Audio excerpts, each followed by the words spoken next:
carry me away, lift me from this place, ease my burdens, Lord. Take me to your world, let me see your face, carry me away. When I close my eyes, I can see your face, and an ocean of love washes over me,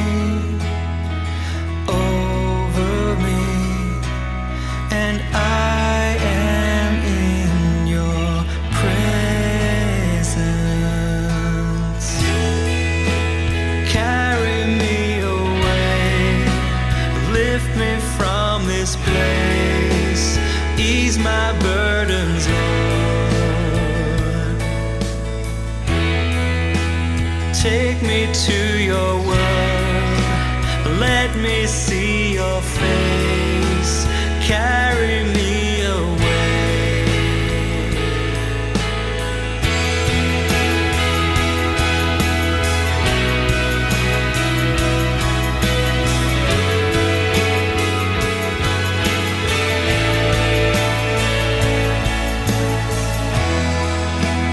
When I hear your voice, the power of your word,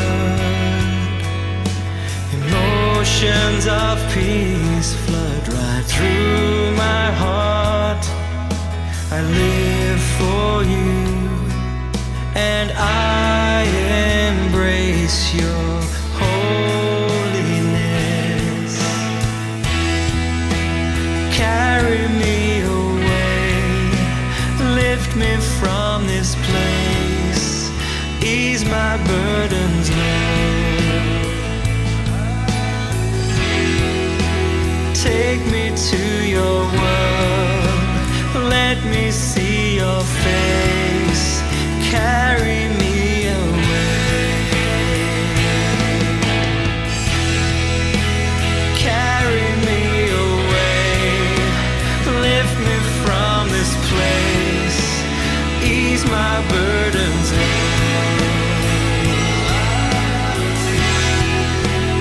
Take me to your world, let me see your face, carry me away.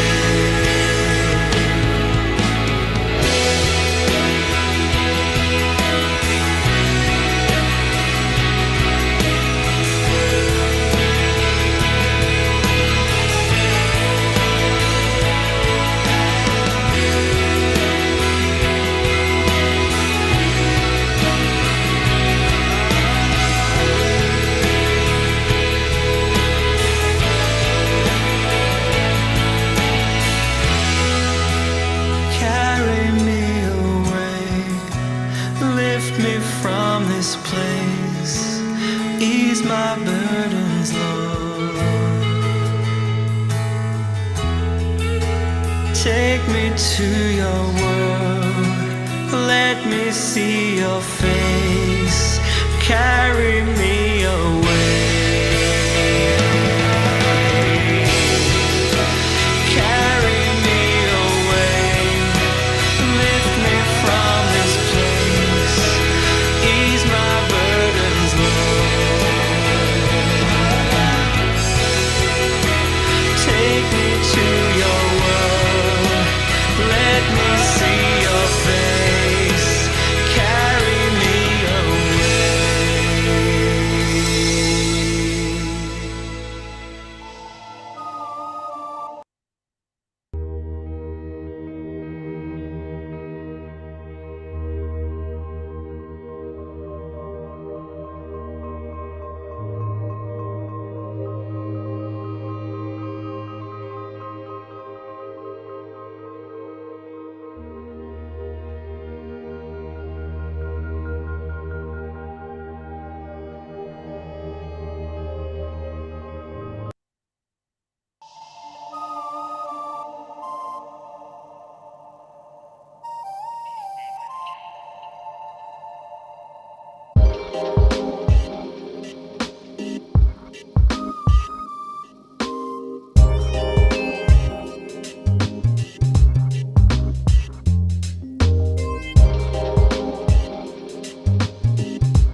Boom. Here we are. Hello, everyone. Welcome to another SDA Q&A, where a former Adventist is looking in from the outside. I think that's what my slogan is, my catchphrase. Great to see you, Gillian. My very special guest today is Gillian Ford. How are you? Frazzled. Frazzled. What a nightmare. We'll be able to relax as we have the interview. Again, everyone apologise for the delays. As I've said many times before, my studio is in my shed.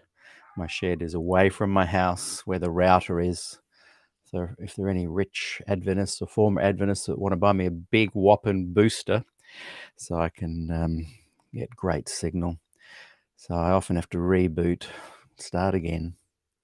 But here we are. And it's good to have you, Gillian. I'm looking forward to this conversation. And please, those... Oh, no, I've got no idea what I'm going to say. That's how most of my conversations begin. So welcome, everybody that's watching. Great to have you here. If you'd like to support what I'm doing, there's a little QR code up in that corner, and you're welcome to click on that and make a donation. There's a bigger QR code there. That's via PayPal, or simply go and listen to my music on Spotify. That's an album I released a while back called Standing at the Cross, and you can listen to it there, or go and check it out on iTunes and buy it as well. All of that stuff really helps me to keep doing these programs, which I love doing. They're a lot of fun, meaningful, and we're simply, putting lights on different topics and asking questions. And today we're going to be talking about a series of books that Gillian has put together entitled On the Road to Glacier View. And this is the fifth volume. I remember when you did the first or second, I said, I think you've got another one in you, Gillian. And you said, no. But I said, I can see 5. And I was right. This is the 5th volume. And I love this is my favorite yet. I don't know why. Is that right? Yeah, I'm not sure why, because they're all brilliant. I've loved every single one. Everything from cartoons to letters. One of the things I love about this series of books, On the Road to Glacier View, 5 volumes, is that I keep them by my bed and I just flick through. And for example, it just opened up to one that I read last night, letter Bob Brinsmead to Des, March 76, and a letter Bob Brinsmead to Ted Heppenstall. And so I just read those. I just flick through and read them as I desire. So it's... did you intend to write it like that? Like any of the books, you can just flick open and read and enjoy. There's something on every page that's brilliant. Well, they sort of happened, and they're written in a way for future scholars. I see them as having a future use, not necessarily now. I didn't plan to do them. I did them because the contract I had with the division for Des's collection got invalidated. I don't even know if they know that. But Well, it did. It's your material. And the problem is a lot of this material could have been kept in the vaults there for decades. Well, it is there. Oh, yeah. And there's more even. There's much more even that may never see the light of day. So in good faith, you let the division have these records and this material. Let's back up a little bit to the thoughts that were going through your head then as you began volume 1. So what had happened after Des died, and if you follow me on Facebook, every so often the photos of the disorder of my house came up, pictures, a tour of the library. It was a disaster because Des was 90 when he died, And he wasn't a terribly tidy person. His way of filing stuff was to go like that and then throw it in a box. So my first job was to flatten everything. I'm not joking. Then I had to sort through all the documents, get them all together, and I sorted them twice. And I sorted them into the ones that needed to be copied, you know, primary records, letters, articles, etc., and the ones that weren't so important, stuff that he read, because Des did so much writing, so many TV programs, that he was very widely read. And so there were about 100 boxes of documents, and 50 of them were the ones I was going to copy. And I had to decide, we had in our will to give the collection to Avondale Archives, because Rosalie asked us some years ago, before Des died. We actually put it in our will. But once they moved the memorial from Avondale, I thought, well, maybe they wouldn't want the collection. And I did ask PUC, and I asked Larry Geraghty to ask La Sierra. They had a budget. Both of them would have liked the collection. And later I talked to Andrews, because I think it certainly would be more used at Andrews by PhD students. They all would have liked it. But in the end, I thought to myself, well, if it gets packed up, and there were, in Des's books, there were about 11,000 books. And I thought, well, it could go over by ship and it could go down to the bottom of the sea. And it seemed a waste of money, and it seemed that it was the right thing to do, was to put it at Avondale. So I talked to Laurie Evans, and I asked him on my behalf to call Glen Townend and see whether they wanted the collection. Well, Laurie didn't do that. He called a friend of his who was a faculty member or an administrator at Avondale, and she said, well, Archives and the library won't make the decision about what happens with the collection. The faculty and staff will. Well, the faculty and administration don't necessarily know how archives is dealt with.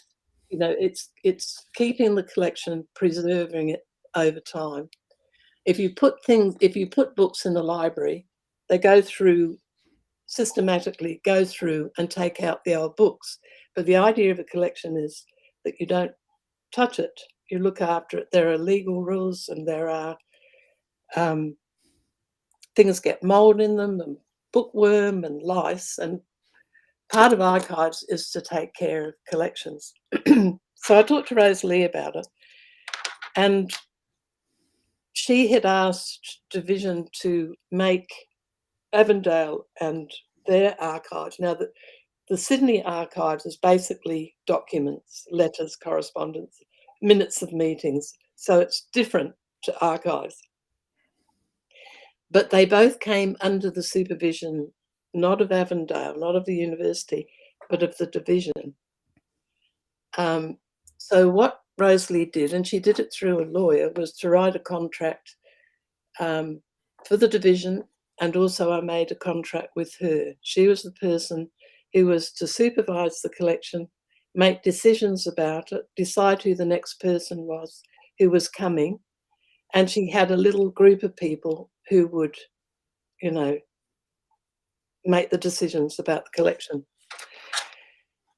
So I think it was a couple of years ago they fired Rosalie. Now, there's no real paper trail on this. And so, as Milton said to me, ends up, he said, she said. And I know what I think, but it was political. I think that Rosalie stood up to them over certain things that they wanted to do. And part of it because they don't know, they're not trained in how a collection should be kept. Anyway, I probably, I could talk about an hour just on that. But I thought to myself, by getting rid of Rose Lee, and the person she would have wanted to take over from her was also moved out of the department. And I might say that neither of them were well treated. And I've had a lot of girlfriends who've worked in the church, and this is very common and not treated very well. But, you can argue both sides of that. So I thought, well, what can I do? I could ask them for the collection back, but really I've given it to them. I can't. And I would have to repay them for the shipping, some of it I paid for. And is it really worth it? So I thought, well, I can make books. I've done it all my life. And so I thought I'll put the cream of the collection, because I scanned the key documents. It was all done manually. It took me nearly 2 years. And I thought, well, I've got all those scans. I can just convert them to text, put them in books. And essentially that's what I did. Now, I did the first 2 volumes, and I'd really put the key things in there. And then something interesting happened. Milton's collection of documents that he used for the biography he did on Des suddenly appeared in the Ellen White estate. Now, it wasn't meant to be there. Milton took it up to leave at archival. So just say that again. I just want to highlight what you said. Can you just repeat that? Well, I'm telling you what I was told. Mark Pierce asked David Thiel, there's a box of Des's documents here. Do you know what that's about? So David asked me, and I said, oh, I know what that is. I said, when Milton wrote his biography, he didn't give us all the documents back, because Milton came up and got a lot of Des's documents at the time. So we no longer had them. And then, of course, Milton found a lot more stuff. And that box of documents he gave to archives. But it never got to archives because it was left at the Ellen White estate. Right. Now, you can ask questions about that, and I can give you an opinion, but, won't do any good. So I said to David, do you think they'd allow me to come down? No, this was last year. I think I'd pretty much done volume 1 and 2, and I published those in July 2022. And he said he'd do them. And he was busy about many other things. So they came in bits and scraps. But the reason that there are 5 volumes and not 2 is that every so often I would get about 40 new letters or documents. And so I had material to put in an extra volume. And this happened with volume 3, volume 4, and volume 5. And then they were all done. So I don't think there'll be a volume 6. I've actually got a folder called volume 6, but I'd have to find a lot more stuff to do another one. Right. And I feel anyway that it's done. Right. But that gives you a bit of an overview of... Is there any chance that you could say to the White Estate, to the archives, to the Sydney archives, the different places that these documents are scattered, I just want all of the Des Ford material back, and then rethink about locating it somewhere that people could access? I just noticed in the the problem is you comments. need somebody who's trained. Now, yeah, but I mean, before you get to that point, I'm saying step 1, get all the material. Like Robert Limbeck has just written, the value of an archive is in being available to people for reference or research. To lock it away is criminal. well, So, I'm not saying that it's locked away. I don't really know the situation.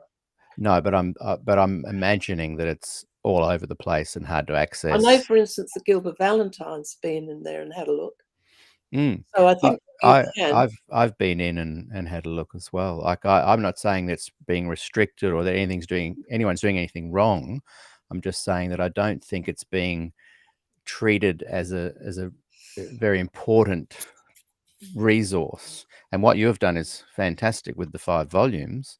I'm just wondering, is there a way to just say, like legally, can you say, please send back all the material, and then maybe a group of us can sit down and just say, well, hey, let's try and hire someone to archive it, but just make it available to the general public for study, etc. Look, I'm not really interested in doing it. As far as I'm concerned, the best of the stuff is in the books. Okay. And the library has been catalogued. It's more important to know what was in there, and the fact that Des had 15 copies of one book. Okay. I can't remember now what it was. I recently spoke to an employee from Avondale in one of the archives. I can't remember if it was the Heritage or the White Estate, and they've invited me to go and have a look. This person feels that there's an increased level of confidence in the way the material is being looked after and cared for, and they invited me to come and have a look, and they'll show me around. And I said, can I interview the new director? And he declined an interview, but he's happy to show me around and have a talk. So those watching, and you too, Gillian, if you can think of any questions I should ask, put them in the comments, and I'll keep a track of them to do that. Look, you really need to interview Rose Lee. I don't know how. She's a very understated, but our personal experience with her, and I think a lot of researchers, was that she's extremely helpful, extremely truthful, and she really cared about the collection. Yeah. Now, the major problem is, and this will not become apparent until the future, is that there's nobody there who's trained. So you've got 3 different types of documents, and the way archives are sorted is very different to the records from the conferences and so on. And there are legalities, there are things like infestation, mold, bookworms, and you only know this if you've been trained. Yeah, okay. And nobody there has the training, and therefore all the collections are at risk. Yeah, okay. And I Well, think that that's a Rose good Lee, question I I can mean, I ask. don't want to, she got in the nose of the brethren because she stood up for the collection. There was a point that somebody who was in charge wanted to sell the museum, the South Sea Museum. Now that museum is world class. It's probably the finest in the world. And it's a witness. You know, it could be used as a witness, but there's a lot of people who would rather sell it. I wonder if they have the right to sell it, because a lot of people, in my understanding, just loaned their historical pieces to the location. Well, they were told that they weren't personal gifts, they belonged to the division. So a lot of it, I think, you know, I've got to be careful in so many areas what I say. Because, for instance, you remember when Rose Lee was put out, a young woman journalist wrote an article for Adventist Today. Well, I happen to know, because an editor told me, that somebody from the division called them, wanted to know who all the sources for the article were, and said it was a pack of lies.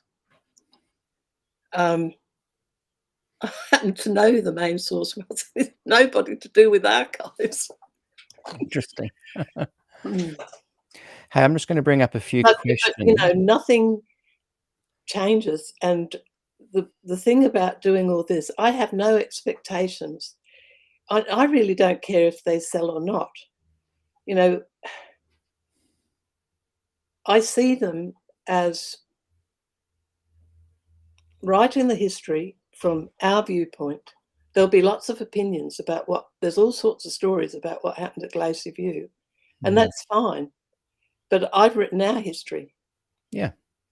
Which I think I've got a right to, because continually people are saying things about Des that are just not true. I know. And if they go publicly 45 years later, I feel I've got a right to say something. Yeah. Now, I've said quite a bit in these books, and there's a lot of people, family members, who won't like it, but they've got to remember what they've said about us. Yeah. And if you want to go public, then I've got a right to defend. Now, I must be honest. I must try to be honest. I must try to be impartial and fair. And I have tried. You know, Yeah. they're not nasty. Yeah, you're laying out the facts for people to make up their own minds once they've considered a variety That's of right. sources. And And you and I agree with season 2, which you were a great help getting together a lot of the interviews for me. Season 2, we focused on the 40th anniversary of Glacier View, and there are 86 interviews in there. And what you and I have agreed on is that this is a resource for future generations. That season, your books, it's just saying, it's not even like huge claims are being made. It's saying, here's some people that were there, here's interviews, here's some information. Look at all sides. Don't just take one side and make a decision on your thoughts on it. Hey, can I just interrupt for a second? I'm going to just quickly bring up a couple of questions that people have look, if asked. people are mean, Yeah. I'm not going to Oh, answer them. no. This is not. No. Here. I'm not.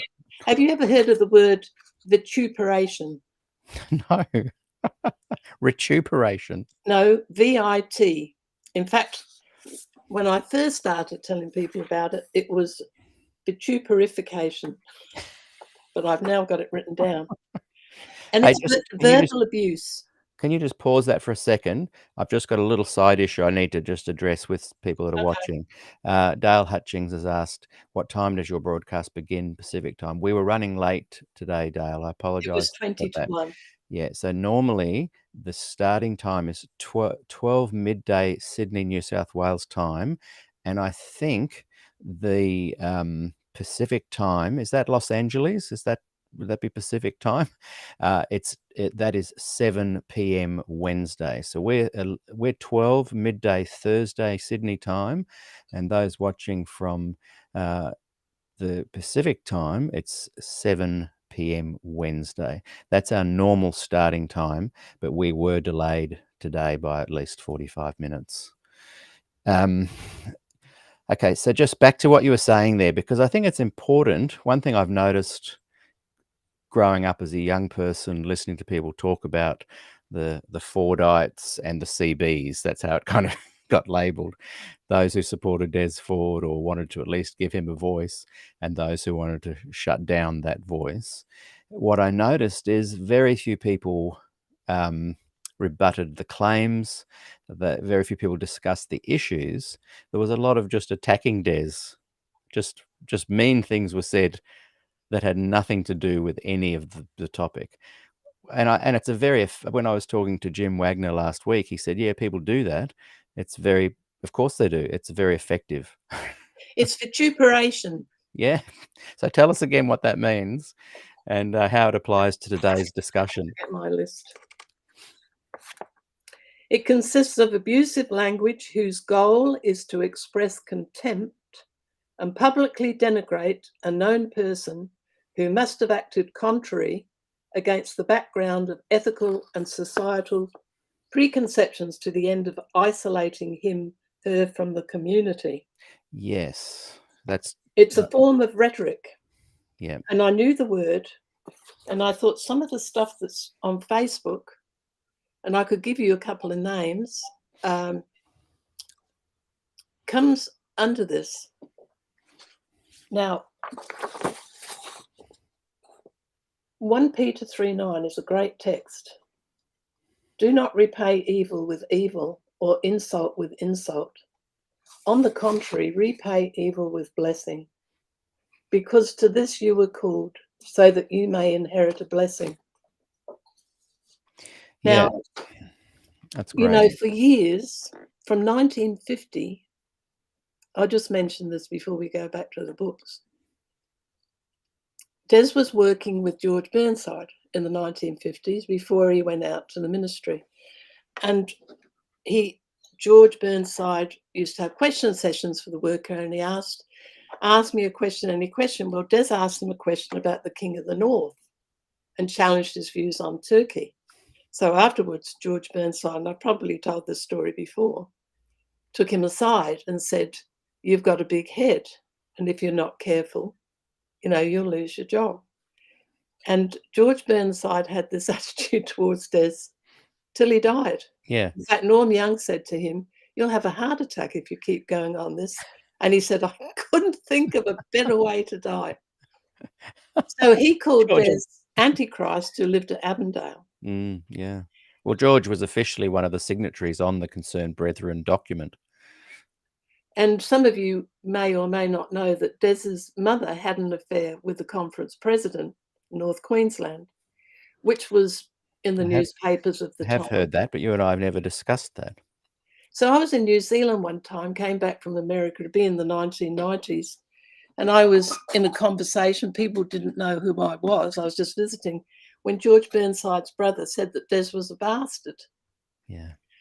So I called his wife, and she said, I'll fix him. But see, this is the tenor. Well, prior to social media, one of the big evangelists in Adventism, Jeff Youlden, allegedly, I'm not going to say this for sure, but I'm saying the name because I'm pretty sure Ellen sent him a letter saying cease and desist. So we have in writing her letter to him. So at least I'm commenting on that letter, where he was going around the country belittling Des to the point of even criticizing his physique. And I just was shocked when I heard that. Fortunately, he did cease and desist and stopped traveling around doing that. But I just think that kind of ad hominem attack, and what's the new word you've taught me today? Vituperation. I can't say it yet. It's like apocalyptic. I can say it now after many years. Vituperation. Sadly, it's effective. Sadly, it's very effective, but it's used when people cannot defend. And look, even nice people use it, because I had a go at, and those of you who are on Facebook, Rainda Bruinsma just advertised volume 5, because I put our money where my mouth is. I'd sent these books out to thought leaders like Rainda Bruinsma, and he has done a review. Doesn't do anything for sales. It doesn't. People come on and comment, but they don't actually buy them, because Jill knows, I can go in and see what sells. So I'm not. It doesn't bother me. No. All I wanted to do was to get the copies out there so they couldn't be lost. And that anybody who wanted to research Glacier View, at least they've got to take into account the documents, because the documents tell the story. And I really don't care about much else. I don't care whether people buy it. No. People do, and it's not. Anyway, I've got to be careful. Going back to my story about Ralph Larson. Now, Ralph Larson is at Loma Linda, and he has a Zoom program. He's very well known. His father was, did I say Ralph Larson? His son is David. So David came on, and he to Rainda's blog where he was mentioning it, and he said a couple of things that I didn't like. So I went in and I told him off. And we went back and forth. And the basis of it, and there's somebody else who does the same thing, is because David is moral influence. He likes what Jack Provencher at Loma Linda said, which is against righteousness by faith, justification by faith. And he's saying that Des insisted it was his way or the highway. You've got to think like me. Well, Des never did that. No way. And Des was on good terms with Jack Provencher and Graham, what's his name? Maxwell. So a lot of stuff that's said, but the trouble is it leaves people thinking that Des was this tyrant, that he had a personality problem. And I knew him. I was telling you about George Burnside because I can tell you that all I ever heard Des say about George was that he liked to listen to him. He appreciated him because he stuck to the one thing, meaning he didn't go off selling cars and making money on the side and this sort of thing. And he was, I think I said he was an interesting speaker, but he got a lot of his stuff, which was conspiracy about the Catholics, from a novel called Maria Monk. And those stories were not true. Yeah. But Des never did to George Burnside I know. or anybody else I know. Mm. See, another thing, I've just re-listened to John Carter. And John's a good friend. The season 2 interview, you mean? Yeah, I sent him all the books. Mm. And he will read them. Now, even, John acts as though he's at one with Des and so on. But in the early days, he did stand up for him in the division executive meeting. Mm. But look, people told us, and they've talked to me recently about how John preached against Des in the Opera House. And somebody who was on the TTCUC committee told the brethren the way to deal with Des is to look at what he used to teach.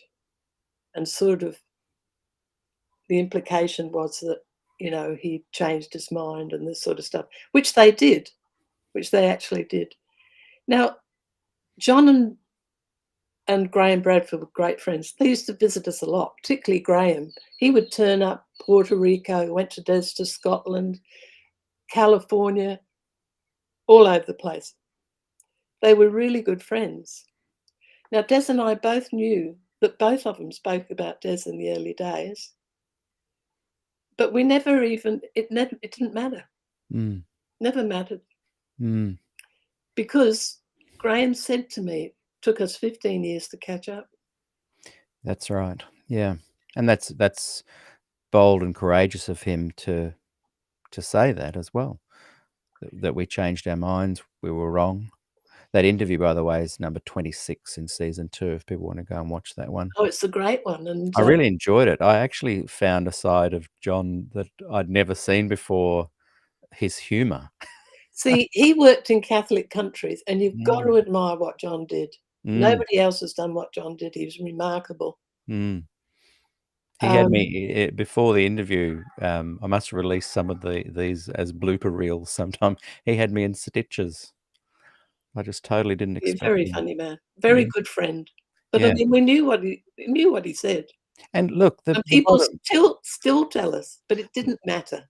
No, and the bottom line is difference. The bottom line is, if people are going to remain a Seventh-day Adventist and they're in the Seventh-day Adventist work and they are employees of the church, they have to also recognise that the Des Ford issue conversation can be divisive, and so they tend to kind of say, hey, let's focus on the church and put this Des Ford stuff aside.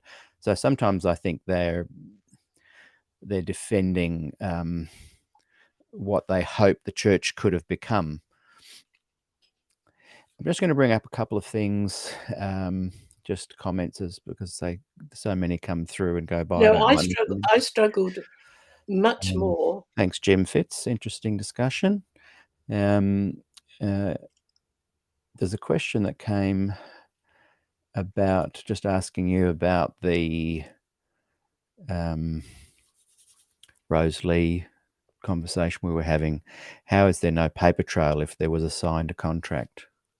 And I guess we need to get Rose Lee Power on the show to talk about it. She's a member of our Facebook group. So if you're watching, Rose Lee, would love to have you on the program. Shoot me a Facebook message and let's tee it up. Well, things were done through HR, so the church can say she was offered a package and this and that, but all the people that worked there knew it was highly political. Yeah. And she had trod on a few toes because, well, I could go through issues one by one. But the impact on me was, what do I do about the collection? What can I do? And I suddenly had this idea, well, I was a trained typesetter. I worked in I've done many things, but I worked in a couple of print shops and a couple of magazines, and I did the Good News magazine for 10 years in America. I'm not the best typesetter in the world, but I did have that background. Yeah. I just happened to, my life experience has remarkably made me able to do what I've done. Because when I look back, and especially, with these books, I've had things happen which just incredible, out of the blue. I've known God wanted me to do it, which is really all that matters. But I used to struggle over what people said and all this. I do much more than Des did. Des was amazing. But he'd say to me, we've been forgiven much and we must forgive. Yeah. Yeah. And people accuse me of not letting it go and this and that. Well, look, it's history. And people who say to me as well, stop banging on about it. Maybe when the church actually addresses and replies to the actual topic, then it will dissipate into history. But until they do, this stuff needs to be spoken of. Essentially, trying to silence people and slander people is wrong. I'm talking with Gillian Ford today on her series Volume 4, On the Road to Glacier View. This is Volume 5 in my hand. That's a great read. I highly recommend people go right now. While you're watching, keep us going in the background. Buy it on Amazon. It'll come to your door very quickly. Bringing up a comment from one of our YouTube watchers. This is Arthur Klim. Hey, Arthur, thank you for watching and your support. Anything that threatens Ellen G. White will always draw attacks from the organisation. Ronald Number's book seems very mild in light of what we know today, but the church went after him vigorously. Yes, I read his third edition fairly recently, and he was very kind and respectful to Ellen White and the denomination. Yeah, I just happen to have the first edition. You can see it coming to bits here, right next to me. This book, I read it, I think, in late 80s, maybe, and around the same time that I read The White Lie, which I couldn't read. I had to stop reading. But a few years later, I was able to read this one, and it's an amazing book, incredibly written. And I've got the third edition on my Kindle, so I highly recommend people buy that as well. You've got some books there? Yeah, these are books that I wrote or put together on the infamous Thomas Cartwright, who none of you know. He had somebody who was thought to be his grandfather, who was a very famous British Presbyterian, but they're actually not related, which I sort of showed. But I just wanted to show them. Right. I did all these. This one's on. Are they available on Amazon? Yep, they are. Nobody ever buys them, but not as Kindle, just as actual books. Just as actual books. They come very fast. Yeah, John Manningham's diary. Anyway, I did all these are Google history, but I did do a local family and applied graduate certificate at Armidale in my 60s, and I also did a Master of History. So I'm just saying I have some qualification. Yeah, I did not know about those books. I'll be buying those. And I had a professor at Oxford University who wanted to meet me over these books, very interested in what I did, and another PhD in mathematics who was actually a descendant, and he wanted me to go down to Adelaide and do a PhD. Unfortunately got killed. I'd love to have done it. Oh, no. But anyway, so I'm not just putting it together. I do know something about. I've done a lot of research. When you read these 5 volumes, that becomes incredibly apparent. Thank you again for putting that series together. Stephen Beagles writes, everyone has the right to their own opinion, but it is not helpful to resort to slander and name calling. Very true. And he has also written, I love John Carter. And if people go and see season 2, number 26, you'll see that he and I, in that interview, developed a friendship. And I had some preconceived ideas about him. But chatting to him and seeing the setting of the context of his life and what he does, and some of the hardships that he's been through himself, I really enjoyed it, and I think whether people agree with me or not doesn't matter. I enjoyed the conversation. I enjoyed getting to know him better as well. Someone else has just written, I'll bring it up. It is one thing to attack what someone teaches, but it should be done fairly and with respect. Now, I'll just bring up this comment. This is Angela Lima. Hi, Angela. Angela and I became friends on Facebook soon after I left the church about 7 years ago, and always enjoy her comments and messages. This church is getting farther and farther from any recognition or discussion of important doctrines, and they will never recognize the error or admit their false prophet was wrong. Thanks, Angela. Let's go back to these books. On the Road to Glacier View, this 5-volume series. A lot of people watching might not even know what we mean by Glacier View. Can you give us a quick summary of what is Glacier View? What are we talking about? Who is Des Ford? What happened? Who's Gillian Ford? Take us back 43 years now, nearly. And what was Glacier View? Tell us a little bit about what led to it. And Okay. then it. Where do we start? Now I'm just gonna bring you full screen as you explain that, as I've just got to go and quickly help Ruby. She's doing some homeschooling. I'm going to give you the floor. Tell us what is Glacier View. I'll be back soon. Okay, now where to start? Volume 1, if I go through here, at least I can explain this, and then I can go into different things. Volume 1 is basically things that Des and I have written about the experience. And it starts with letters that I wrote while I was at Glacier View to my next door neighbour, who Marie Webber, who's very, very interested in these subjects. So that's a primary document, those letters.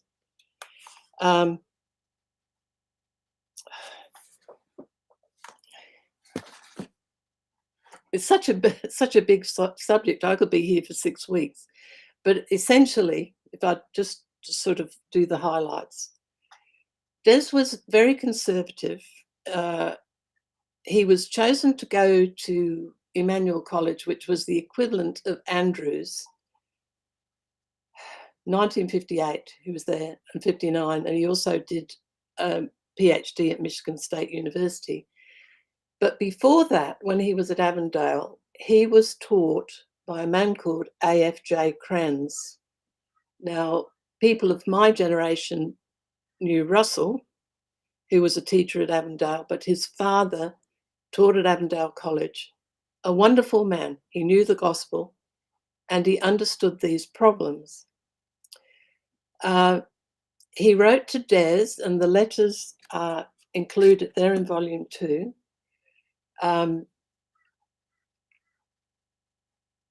One of the letters was in 1957. No, hang on. I think it was 56. I'm not good on dates. And another one in 58. And then Des responded.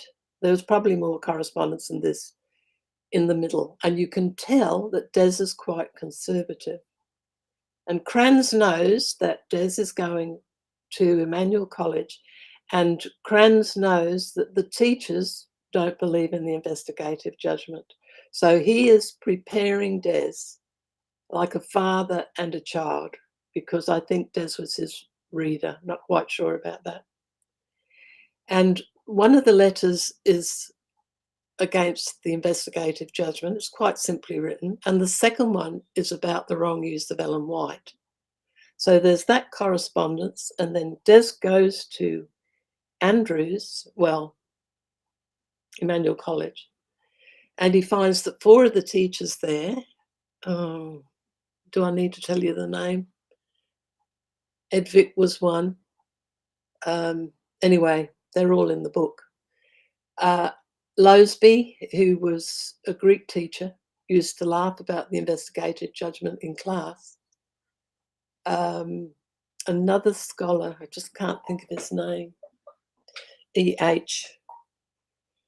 He was very careful what he said in class, but see, the teachers, people think that Des brought this out, but this is not true. And Doug Hackelman is writing a book about the Cottrell family, 3 of them.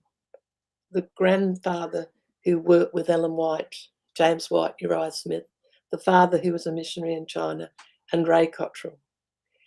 And I actually read that book years ago. He sent me the manuscript and I read the first 34 chapters. He's still working on it. And he got up to just before Glacier View. And the thing that struck me about Doug Hackelman's book is that the problems that Des raised at Glacier View about the investigative judgment were well known all along the road from the beginning. And we know that Canwright and others, there are others that got put out, but there were more people than that. So it was something that kept coming up. Now, you remember that Bob Brinsmead in the 60s was very perfectionist.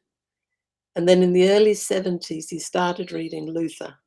And so he understood the gospel. And he was able to articulate it very, very well. He even helped Des by telling him what sanctification was not. So Des, he knew the gospel and he wrote about it in the 1940s in published works. So did Heppenstall, so did Larendale. They weren't perfectionist. Anyway,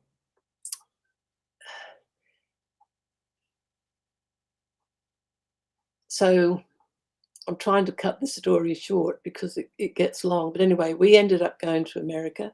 That was largely devised to get Des out of the country because he was a nuisance, causing division. And so we went to PUC. In 1978,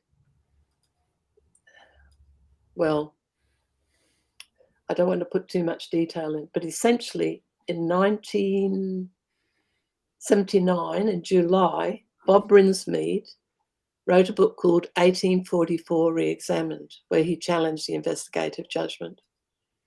And Des essentially, in doing the forum, which was in October 1979, he did it because he was asked by 2 of the faculty at PUC, he ran the forum, to answer Bob Brinsmead, and Des felt it should be done. So he took a meeting at the forum at PUC. Now, when we left the home, Des said, nobody will come out for this. And it was to be held in the music hall, the Paulin Music Hall. And when we got there, almost 1,000 people turned up. So there wasn't enough room, and they went up to Irwin Hall. And I can remember watching all these people racing up the stairs. I'll never forget it. So a lot more people turned up. Most of the people in the audience thought what he said was okay, because Des was saying, here are the problems with all the dates and the idea of the investigative judgment. And some people there, of course, the network of the CBs in Australia reached over to PUC. There were people like Irwin Gain who were very perfectionistic and very anti-Des while he was there. And so anyway, the tape got sent to General Conference and Des was called out of class. He was about to do his exams and they wouldn't even allow him to take his exams. And he went over there and was given 6 months to write, a study leave for 6 months. Now, anybody knows that when that happens, there's not likely to be a job that comes back. And there's quite a lot that I found out doing these books. I didn't know everything. What I knew is essentially in the first book. But I found a lot of details. And the wonderful thing about Glacier View that's different to today is that there is a clear paper trail. You've got letters, not emails, that people can get rid of. It's all written down. So anyway, now where was I? Great at losing my track. You were at the 1,000 people turning up to the thing. He got pulled out of class because he got called. people didn't like the recording of that. One thing that now possibly I forgot that one of the reasons for putting my letters in, and then I wrote in volume 1, and then the next thing is an article I wrote in a book called The Adventist Crisis of Spiritual Identity, which I've republished. That's on Amazon. Where I seriously wrote an article about Glacier View. The thing is, my story doesn't change. And also in here, it's all the primary documents that Des and I wrote about Glacier View. And I think it was 2010, it could be 2014. I actually wrote an assignment while I was at UNE, and I got an HD for it. I did a massive amount of work. I had appendices, I had charts, time charts, all sorts of stuff. And the article was about how Des changed his prophetic views over the years and how it led him to Glacier View. Now, Des had a huge box of documents, and that was well researched. And then so this tells you how long after Glacier View it was written. So there's Des and me writing all this stuff. Another important thing I did was I came and I took a talk, and that podcast is available. Des and I both came and spoke at, is it the Centennial? When the 100 years anniversary of Avondale in 1997. So those podcasts are online. You would have heard them. So the 97, that was videoed? No, it wasn't videoed. Was it audio of that? Audioed. I haven't heard that. Mike Fleetwood Mac has it. Okay. And I'd have to look it up, but I've got it. He's done a great job, hasn't he, of collating lots of videos together.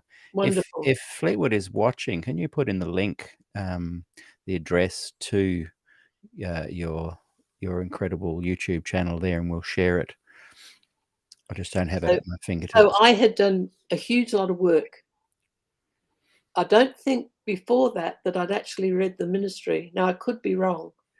Now, I've got off track again. What I was saying to you, that when we left PUC, they had actually terminated Des's contract. And it's clear, I know this because Trevor Lloyd sent me an interview that he did 20 years later with Jack Castle. And he says this, and he says that Des accepted it. Okay. Now, I don't even know if Des told me. He might have thought I'd be too upset, but he never used to not tell me stuff because of that. Anyway, his contract was terminated, so there was no job to go back to. See? Anyway, now I've got to go back to where I was. Doesn't matter.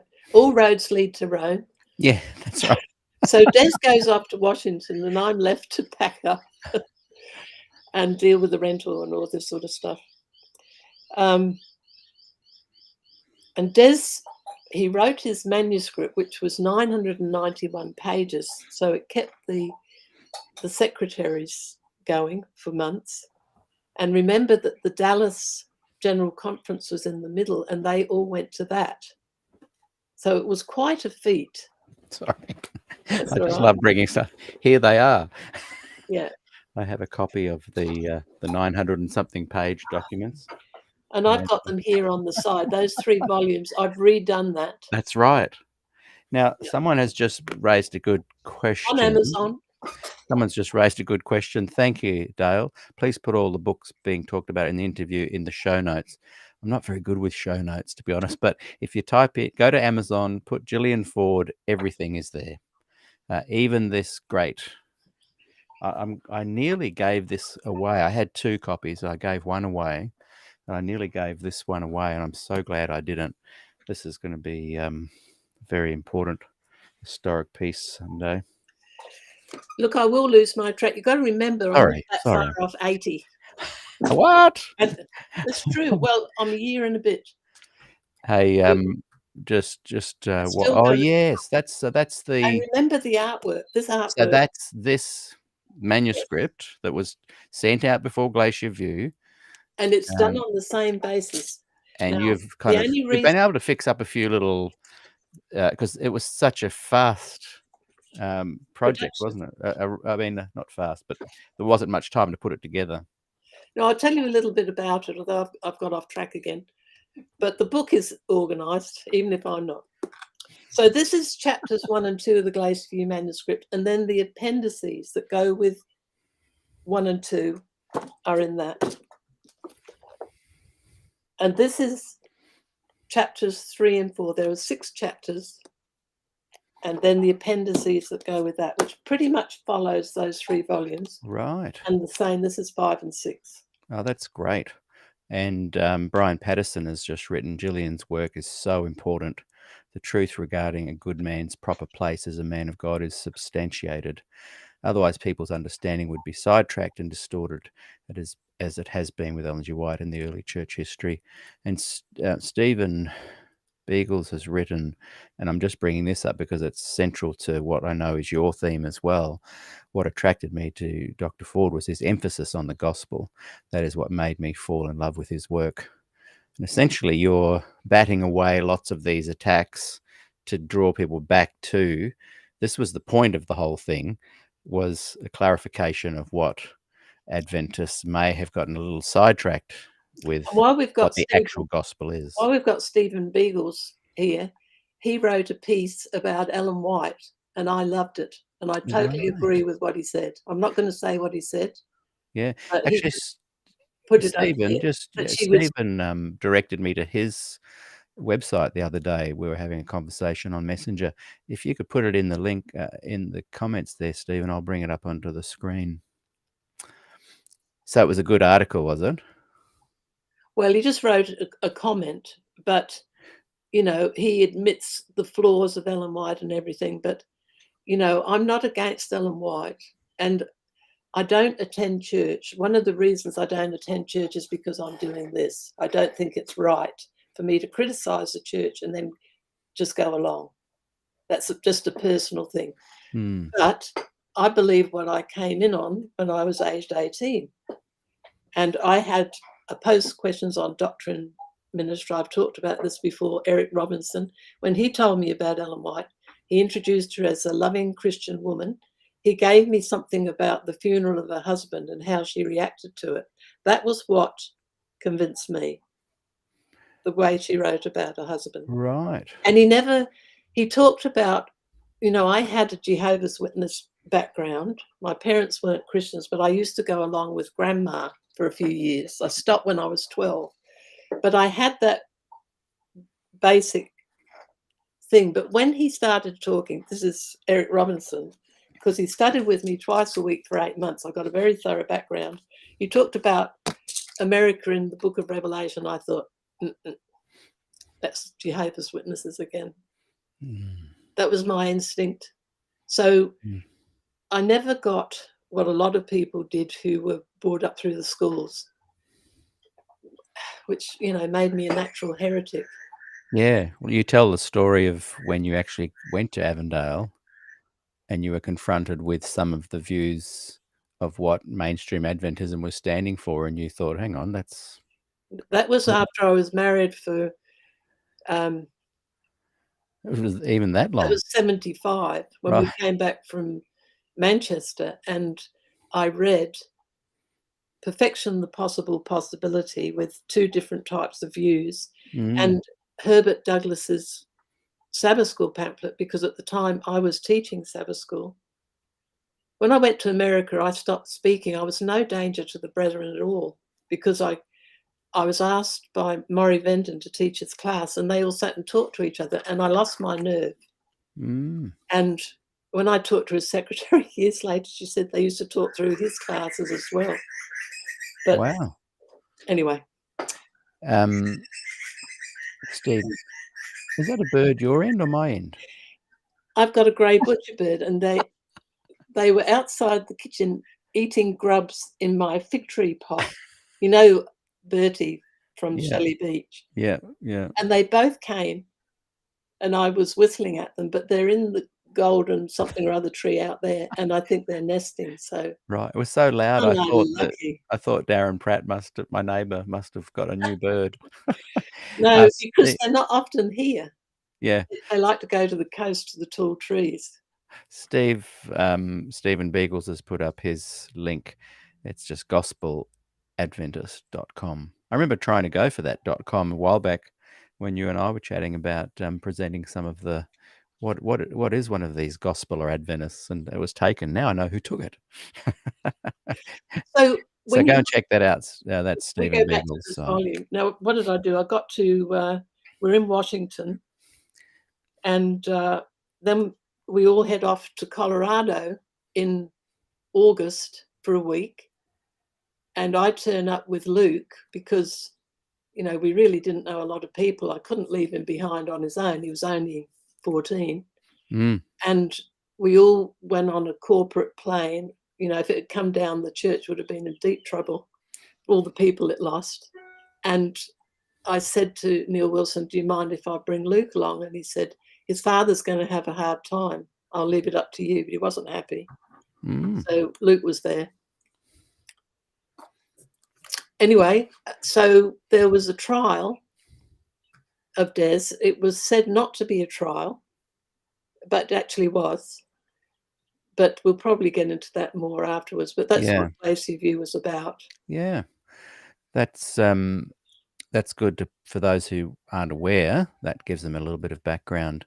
Now, Bon Barras has written, listening to Gillian today and Jim from last week, it seems to me that the leaders and administrators knew exactly the errors of IJ, investigative judgment, and Ellen G. White from the early days and intentionally suppressed the truth. Post Glacier View, did you find that there was a lot of there were attempts to suppress the truth of what happened at Glacier View? Look, having been there, and I was in most of because Neil Wilson, I've got to say, was very nice. He did things nicely. And I did get invited on, and look, I got treated better than Mrs. Canwright, didn't I? But there were some really good men on that Friday meeting where they essentially chucked Des out. Now, they said that they didn't, and technically that is true. But a month later, what I said had happened in there, because these things were discussed, is what happened a month later. But that I think that Keith Parmenter was embarrassed to come out, and because I'd been asked what happened, I said, well, Des lost his job. I'm not quite sure exactly what I said, but and that went around the room like a tsunami, because there was talk of Des going to the new gallery to be the evangelist in Britain, which Wally Scragg suggested. And when it went back to Prexad, they said Des couldn't go anywhere. He was too much of a heretic. So they put a hole in that. But that was talked about, our going to England. In fact, Luke said to me, I don't want to go. I think he would have enjoyed it, actually. But just there are some people that, like Neil Wilson, Jim Cox told him that Des was right. And I've got that written in the letter. Now, by right, we're not necessarily meaning about the details, but the general overview that the investigative judgment problems can't be substantiated by the Bible. That's right. And by questioning it, you do get to the point where you are questioning the authority of Ellen G. White. And I guess in some ways, if they wanted to keep their historic Adventist view alive, they had to quell anything that was coming along that was going to be threatening the authority of Ellen G. White. Yeah, when I wrote my university assignment, Arthur Patrick wanted to read everything I wrote. Everything I wrote at the university, Arthur read. He was interested in my future career because he said, Des is older than you. He's going to die, and you've got to look to the future. And he said to me, his comment on what I said was, it was all about Ellen White. It is, yeah. My interview with Lyndon Rogers in season 2, I can't think off the top of my head, but I think he talks about a letter that was discovered from Pearson and Wilson, Neil Wilson, Yes. that was suggesting that, look, we've That got to was given draw a to line us under by this. Bert. It's all about questioning the authority of Ellen White. Yeah. Do you think though, and I've heard lots of Adventist pastors, leaders, academics and scholars say that the church has every right to protect its thing, whatever that might be. And you and I have talked about historic Adventism being pretty much at the DNA of Adventism. Would you suggest they had every right to fear Des and what his stance was? I wish you could have seen Des in that Friday meeting. I got hold Bert Holoviak in 2007. I was writing something and I said, boy, I wish that they'd recorded that meeting. And he said, a matter of fact, Spangler wrote notes and some other people wrote notes of what happened on the Friday afternoon. And he said, because he wasn't the General Conference president, because he died, I can give them to you. And now he's dead, I can tell you that he did. Okay. And they're in these books. He did what? He took notes. I think they're. And the notes are there. I think I've put them in here. Well, the actual meetings were recorded on tape. Not the Friday afternoon meeting. If they were, I know nothing about that. Well, I don't think even the other ones have been let out publicly. I think they're in here, but I can't remember. Isn't it terrible? Right. I could look at my trusty. Just hang on a minute. No, it's underneath a pile of books. I'm sorry about that. But I had done a topical index of what's in what book. Yes, you held it up earlier. Yeah. And so for researchers, anybody who wants to message me, it's not in print. I've run it off. I'll send you the PDF file so that, because you will read things and you won't know where they were. Yes, that's right. In fact, and I have that problem, and I wrote them. Yeah, in fact, I wouldn't mind if you even were able to send me a little PDF of that, because I can go through and then tick off. You sent me a picture, but did you send the PDF? Oh, okay. It must have just looked like. I'll send it again. I'll also send you, and I'll give this to people, all the table of contents. Volume 1, Volume 2, Volume 3, Volume 4, Volume 5. Great. Now, I purposely have not done a topical index. I thought about it, but I don't really want some people finding stuff. So it would work against me. I'm infiltrating. I'm not saturating. Right. Okay. Hey, I'm hoping that I'll die before they find out what's in it. What's in them. Hey, that's a good incentive for people to get out there right now Well, and buy this series, Volume 1, 2, 3, 4, and 5. I have all of them. And now, there's something in here that I want to show you as an example of the amazing things that happened. It won't be amazing to you, but they were to me while I did these books, because stuff got dropped in my lap. You know, my friend Harry Allen. Yes. His name is Harold McGregor. He's a very good writer. You know Harry Allen. Yes. He was a rap. Yes, I interviewed him in season 2 as well. And all the stuff you knew about him, I didn't know at all. I was a huge fan and had no idea the connection, the view and him. That's a fascinating interview as well. When I done Volume 3, and I don't even know if he's got the books, he wrote to me, he said, you must put something in about Palmdale. And I thought, that's a good idea. Yeah. So in Volume 4, it's called From Palmdale to Glacier View. Yeah. And that's because of Harry Allen. just write into me. Yeah. Just amazing. Those little gems pop up. So I've got some of the original documents, including the transcripts of Des's meetings after Palmdale. Now, the interesting thing about that, if you say Des doesn't believe in sanctification, read the first thing, because Frame said to him, make sure, Pastor Frame was the division president at the time, very much behind Des. So was Naden and the man who married me. I can't think of his name. I'll think of it in a second. Yeah. Could never forget him. But anyway, Frame said, make sure that you support sanctification, and Des did. So, and I also have some of the papers from the actual meetings. So they're in there. And also, Harry Allen said to me, he knew that Des's daughter in the early 2000s mediated with the church to try and get a father back in. Now, Des and I weren't interested. But Elaine had been, she's a trained mediator. She's got a master's in counselling. And of course, she's the lawyer. She's been a barrister and she's retired. So she's got amazing qualifications. She now works for the the Anglican Archbishop of Sydney. And Harry remembered this and he said, could you get Elaine to do something about her interaction? You know, she did it through Bill Johnson.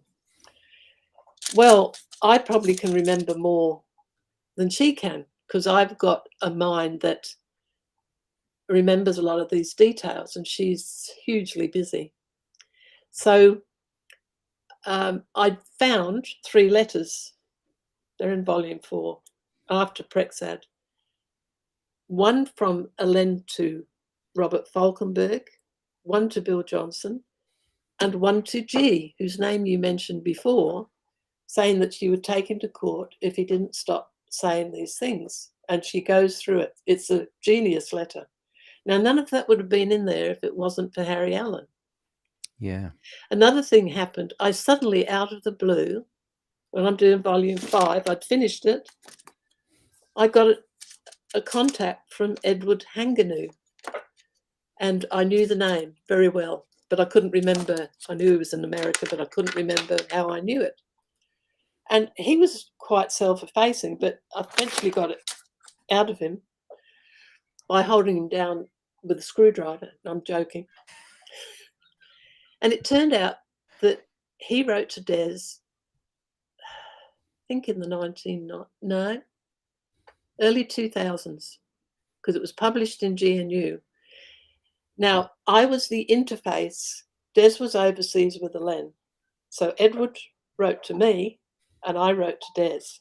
So I remembered, and I remembered that Edward, French spelling, made a huge impression on Des. And so I asked him what it was about, and I asked him to show me the documents. Well, he wrote a paper on the year-day principle, and Des published it in GNU and wrote an introduction, and he sent me that.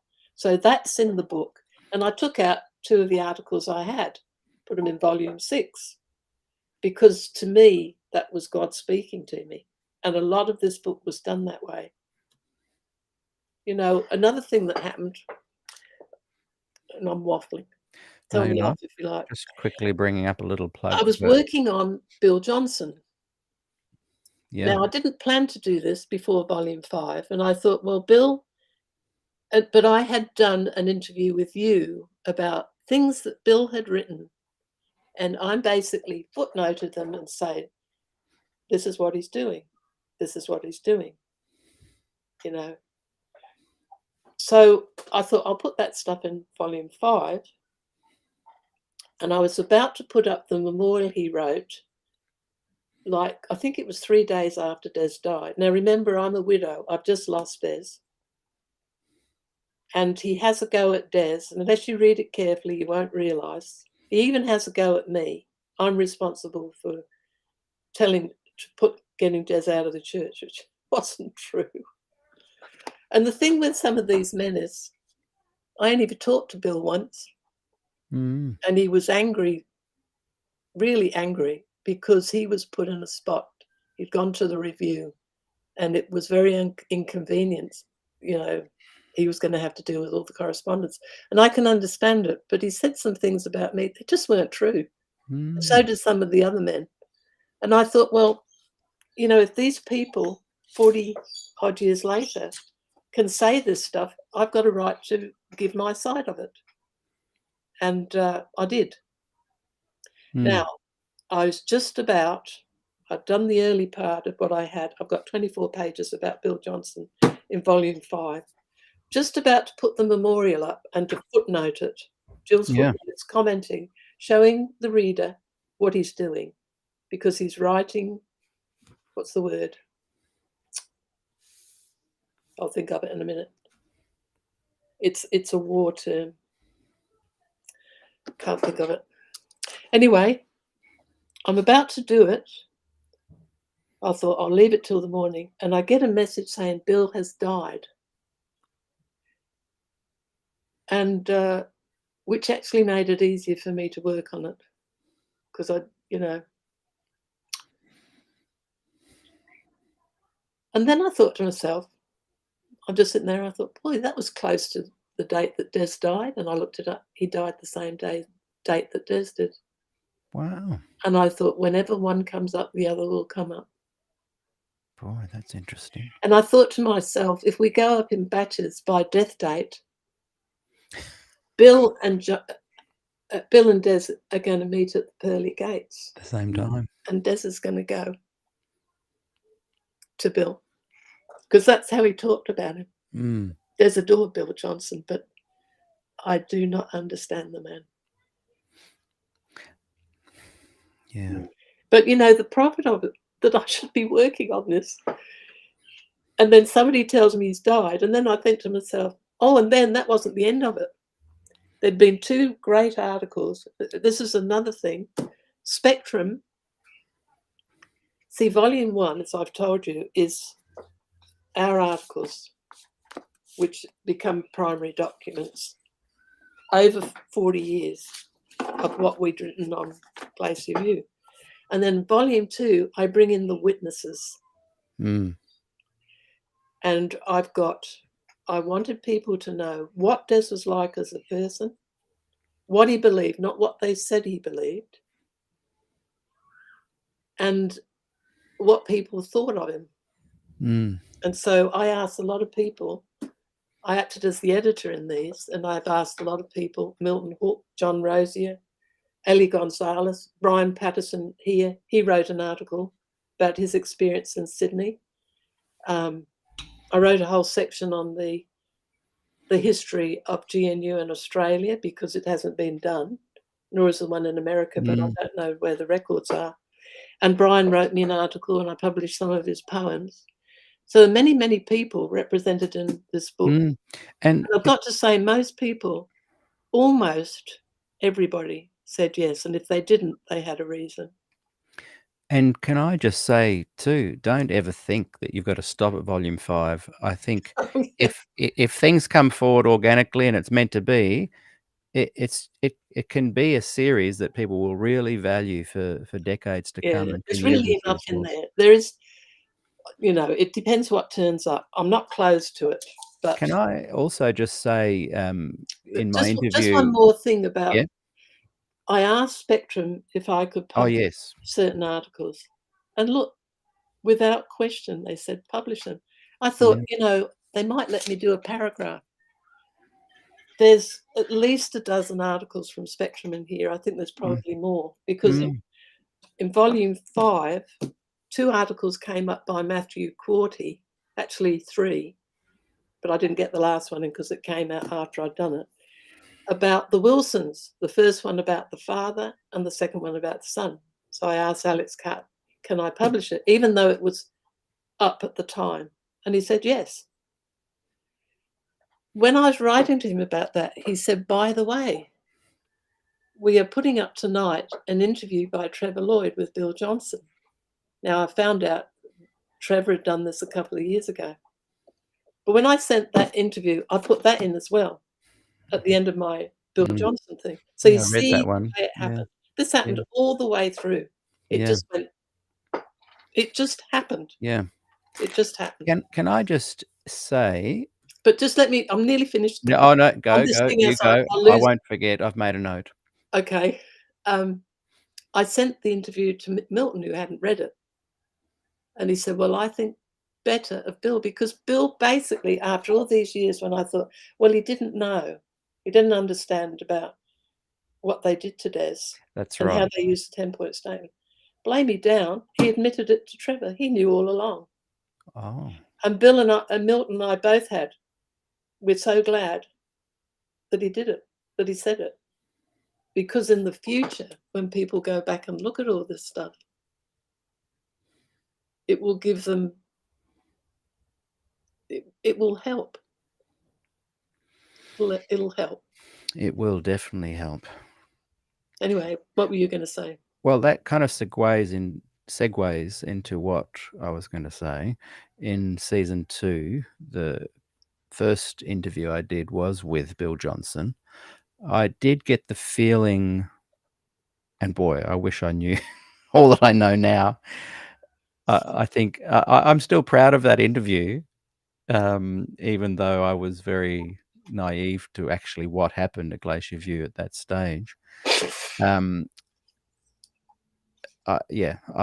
still enjoyed it, even though, and I sensed from Bill to perhaps be fair to him, a sense of regret and a desire to, like you use that analogy of the pearly gates and Des giving him a hug. I'd like to feel that Bill would also be. Oh, he would. Yeah, like I just Bill sensed a doesn't have. sense of regret and a refound passion for the gospel, and he's mentioned in the interview some regrets that he had clearly on his face, to almost to tears on occasion.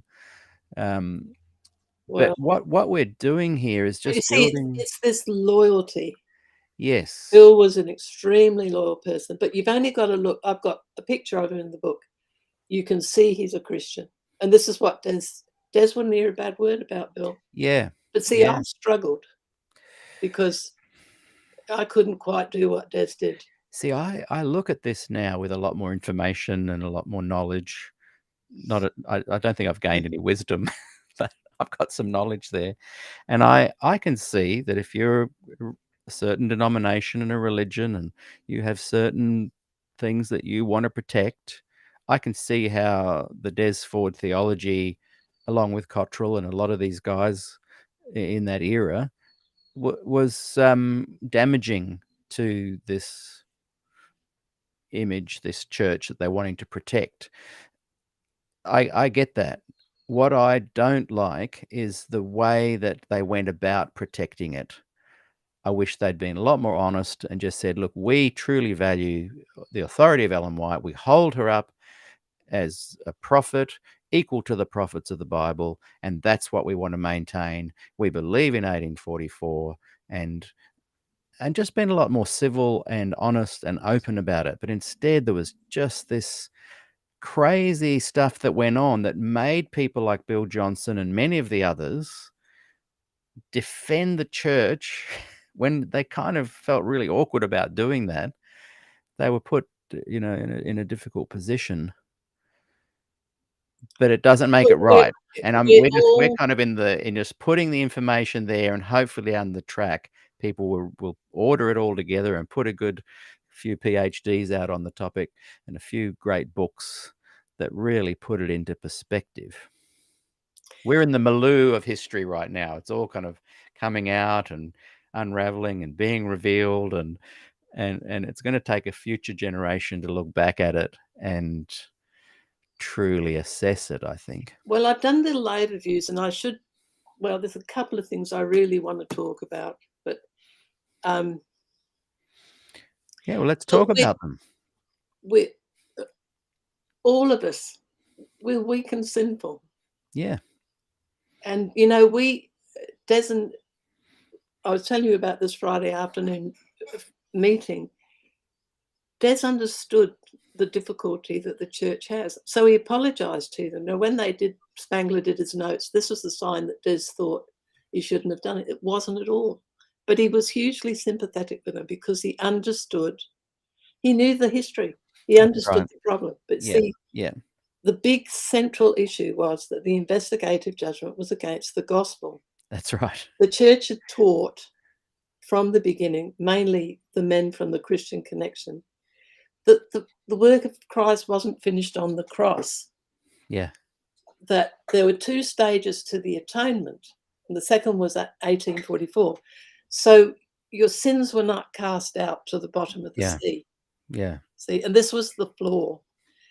And yeah, 1844 fitted in to this idea. Now, Bob Brinsmead, I was on the phone to him once when you were going to interview him, and I'm like this, writing it down. Because he knew the perfectionist view backwards, and he gave it to me in 10 yeah, seconds. And he said, you don't have the forgiveness of sins until the second coming. He said the prodigal son comes home and is put on probation. yeah. Great statement, see. Mm. And Des, he had people like Vern Heiss's wife, very smart, as smart as the boys, about to leave the church. She was a Ferris. She had all these relatives. What are they going to think of me leaving the church because she couldn't handle the investigative judgment? Mm. And when she learnt the gospel off Des, they heard him preach, absolutely changed their life. Yeah, Look, they were wonderful friends, wonderful support to us. There was Winston McHarg, student at college. He knew about it. Wherever Des went, he was speaking everywhere, and people were talking about him.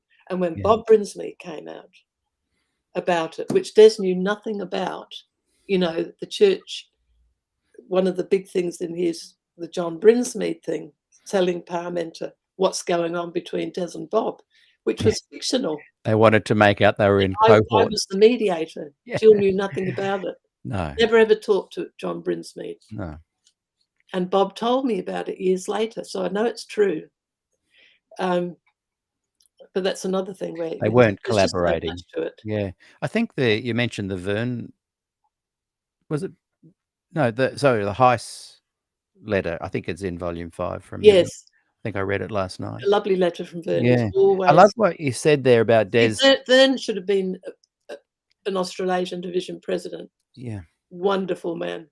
I just loved him. yeah, We could talk for hours. We'd talk about the gospel. We'd talk about Edna. We'd talk about Des, and then we'd start all over again. yeah. Never ran out of conversation. That's Lyle's parents. Lyle's dad. Yeah, Lyle's Wonderful dad. Yeah. people.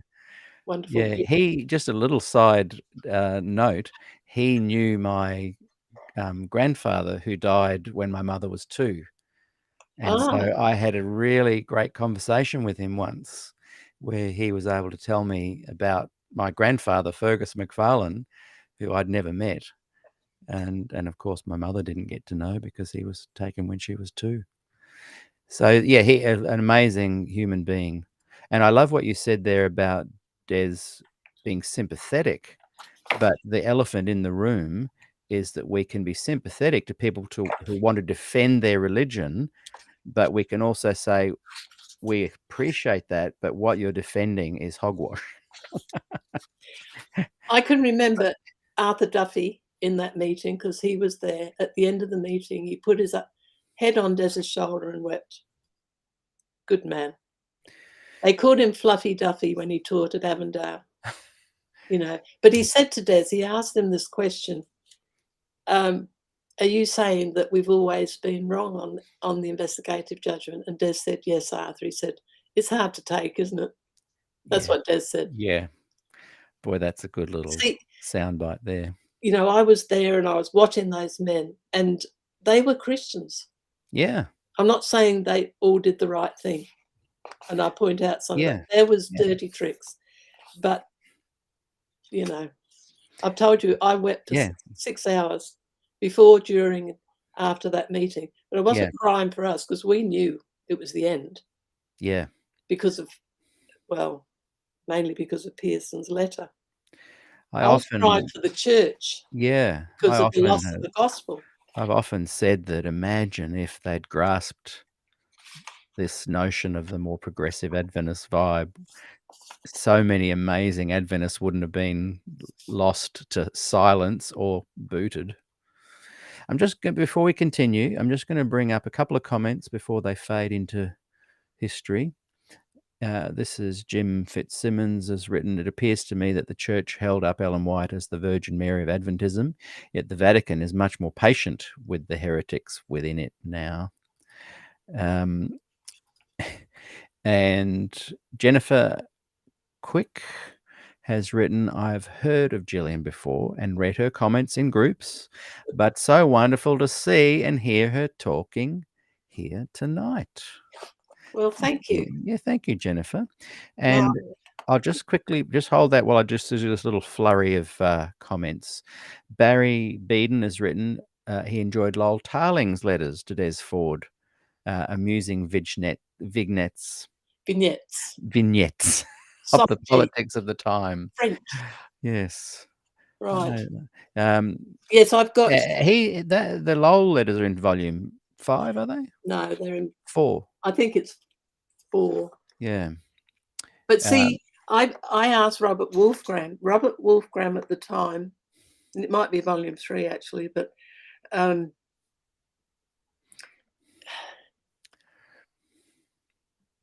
really the height of the gospel outreach took place in Melbourne in the 70s. Yes. And Robert had been putting up photos of the venues where they all met. Bob Wolfgram? Bob Wolfgram. Yes, yeah. So I wrote and asked him, would he write me an article? Because he's genius and he's a sociologist, a very good writer. Would he write me a chapter? Great human being. Which he did. So I think it's in volume 2. And I said, "You've got anything else as far as documents?" And he sent me Lowell's letters. Yes. And elsewhere I've got a couple of comments, Lowell's poignant letter to Neil Wilson after they kicked Des out. Yeah. He just left the church. Yeah. But they're fascinating letters because, you see, Des has got a frantic program and we're writing from America. We've gone over there and Des is writing back and Lowell needs stuff. And so Des goes looking for it and making sure it gets mailed off. So he becomes the servant of Lowell who's doing all these great things. And the other thing I did of Lowell's was he wrote a compilation on the cross, and that's at the end of volume 5. I put that in because it ends on a gospel note. Yeah. Anyway, you ready for some more? This one here, I'm interested in your opinion on this one. A lot of people have suggested this. Thank you, Dale. Oh, yeah. Sounds like the General Conference already had their mind made up before the meeting took place. And if you go and listen to the interview with Lyndon Rogers, which I'm just going to quickly tell people the number, somewhere in season 2. I'll find it later. But it's if you go to the group, SDAQ&A Facebook group, pinned to the top, you'll see a list of all the season 2 interviewees and which number they're in. But yeah, what are your thoughts on that? Oh, I'm going to talk about that. I'm going to tell you how. Yeah, okay. Well, we'll come back to that. But before I do that, I want to talk to you about Adekunle A. Alalada, who I dedicated volume 5 to. He's a very interesting man. Tell me more. In the next page, and I'll read it to you, this is in Des's notes. From the preface to Lefebvre's commentary on the 4 Gospels, soon the time will come when Christ will be preached purely, without any admixture of human traditions, which is not now true. O Gospel, spring of the water that springs forth unto eternal life, when shall you reign in all your purity? When shall Christ be all in all? When will the only study, the only comfort, the only desire of all be to know the gospel and to spread it everywhere? Then all will be persuaded, as our ancestors were, that to know nothing save the gospel is to know everything. See, that was... Yeah. So the book starts with the gospel and it ends with the cross. Yeah. The series of sermons, and there's some of Des's early sermons. Yeah. Now, Wow. the dedication to this, you can't see it very well, but to me, he was at Glacier View, and I didn't know his name. I never learnt to pronounce it, and obviously I still can't. It took me a lot of work to work out who he was, because I thought he came from Kenya, and he actually came from Nigeria. And of course, he's under A, so it wasn't really hard to find. But now, when we were at Glacier View, Des was either escaping from everybody, including me, and I sort of understood. I kept out of his way. And I would be on the assembly floor while they were having the small committee meetings in the morning, where they were discussing questions and what they thought and so on, that became the consensus statement. Mm. And he came up and talked to me a lot. And he looked like a prince. He had a headdress, an African dress, and he was, I now know he was a few years older than me. I was 35. Larry Geraghty and I were probably the youngest at Glacier View. That's why I can still write about it, because most of the people are gone.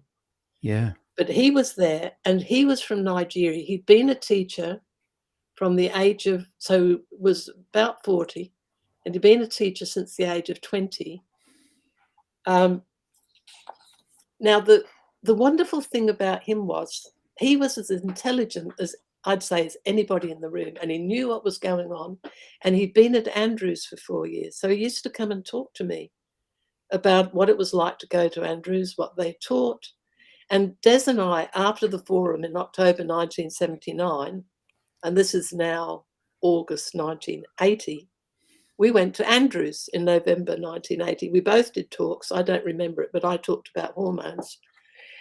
And this man, AAA, we'll call him AAA, that makes it easy. He heard Des, and he said, Des used Ellen White all the time. But in class, he said, they only used Ellen White when they had to. They might use her for part of the lectures, and then they left her out. And sometimes they didn't use her at all. So he's basically saying to me, Des is the person who's supporting Ellen White, which was true, had a very high regard for her, always, and knew all the problems. He knew a lot of the borrowing, but he said to me, Spurgeon read everything from the Puritans. He never gave any quote marks. And he said, if you read 19th century orders, they believed it's like the cattle of the hills. They all belong to God. It all belonged to God. Now, you can go off on these arguments, but she wasn't the only one. When you read Spurgeon, he doesn't give sources all the time. Just saying. Yeah, I know. You and Yes, I. he said, I wouldn't read anybody who didn't read widely. And that was what attracted to him when he was a teenager. He heard Naden on the radio, and when he used the Ellen White quotes, they were so superior. So, you know. Wouldn't a Des Ford Adventism, if the influence had shifted differently, and the 1844 investigative judgment doctrine had been done away with, what does the Des Ford Adventism look like with regards to Ellen White's position in it? Would the 28 fundamentals remove the Ellen White as an ongoing authority comment? How would she look in that Adventism? She'd be used for devotional reading, but she wouldn't be used as the Bible, because a lot of if I get on that, I'll get off track, and people are convinced one way or another. But we weren't against her. You would have seen her as another inspirational writer, like the others that could contribute to the Adventist Church as devotional reading. And the thing is, outside Adventism, I read somebody, I could find his name, but I watched some videos of his, and he's like Des, amazing speaker, all from his memory. And he was writing about the period, which I won't remember, but Wesley, all these people, Finney and so on, all these preachers, and Ellen White comes out of it. Mm. And he has a section on Adventism and a section on Ellen White, and speaks very highly of Ellen White.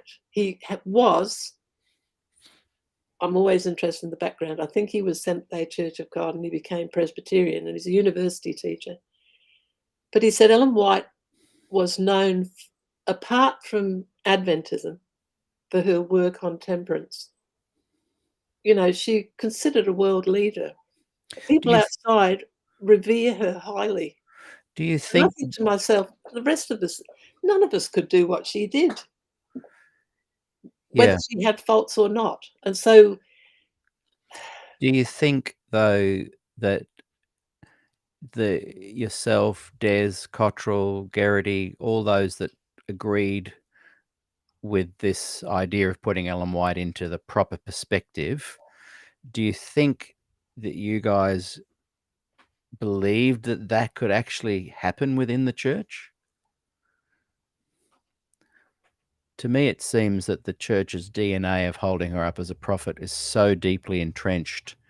The confirmations of her visions pointing to 1844 being at a correct interpretation of what happened. I don't think we thought. I don't think for me that can ever change. The progressive and liberals who say, hey, it's going to change, I think are barking up the wrong tree. But did you guys at the time think, hey, this is going to be a revolution within the church? We think it can change. Well, we hoped. The week before Glacier View, when I was in Florida, somebody put us up in a hotel down there. And I wrote to Calvin and Nerida Edwards. That letter is in here somewhere, probably in volume 2. And I said, I think I'm going to be looking for a job. I'm going to have to support the family. But Des says to me, it's a Christian's duty to be positive. And that pretty much. Pretty much summarizes it. Yeah.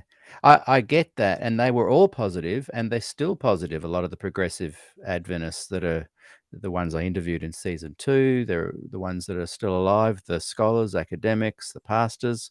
They all have this positive view of how the Adventist church could be. I love that essay or lecture that John Rosier wrote about what Adventism could have been. So I get the positivity, but I also wonder if you just step back and objectively look at it, it doesn't appear to me to be plausible. It's unlikely. Yeah. They had their chance at Glacier View. I agree. Just bringing up a couple of but still, comments. All things are possible. Yeah, Jim. Yeah, I know. People still say that to me. You know, stay and bring about the change. I wonder why. I don't. Anyway, I'm not going to go off on my side tracks. Back to AAA. Jim Fitzsimmons. I'll just quickly read this, and then we'll get back to AAA, which is a fascinating little recount of that story there. I met Des at various places in the world on my travels and found him to be a man I would want to spend eternity with.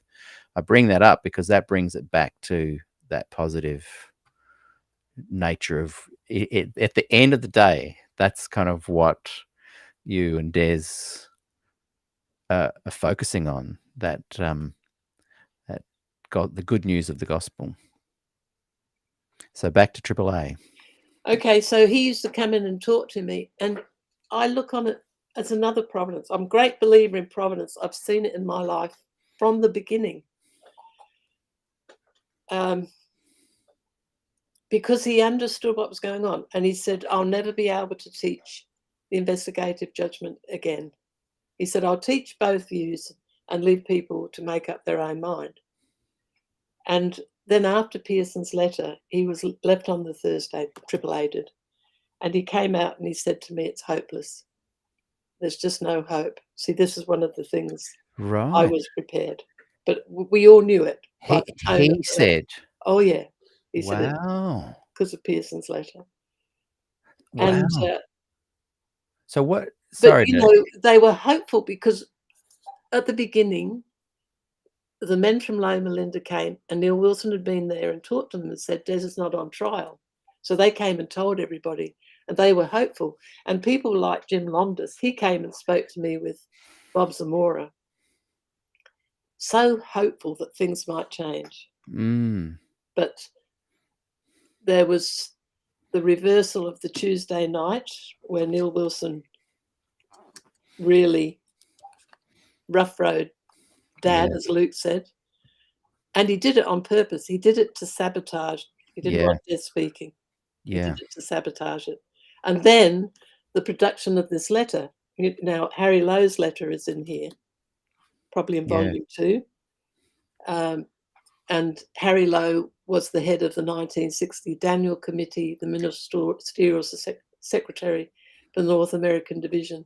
That's right. And he wrote, and he basically said, we've got these problems, but they didn't read his letter out.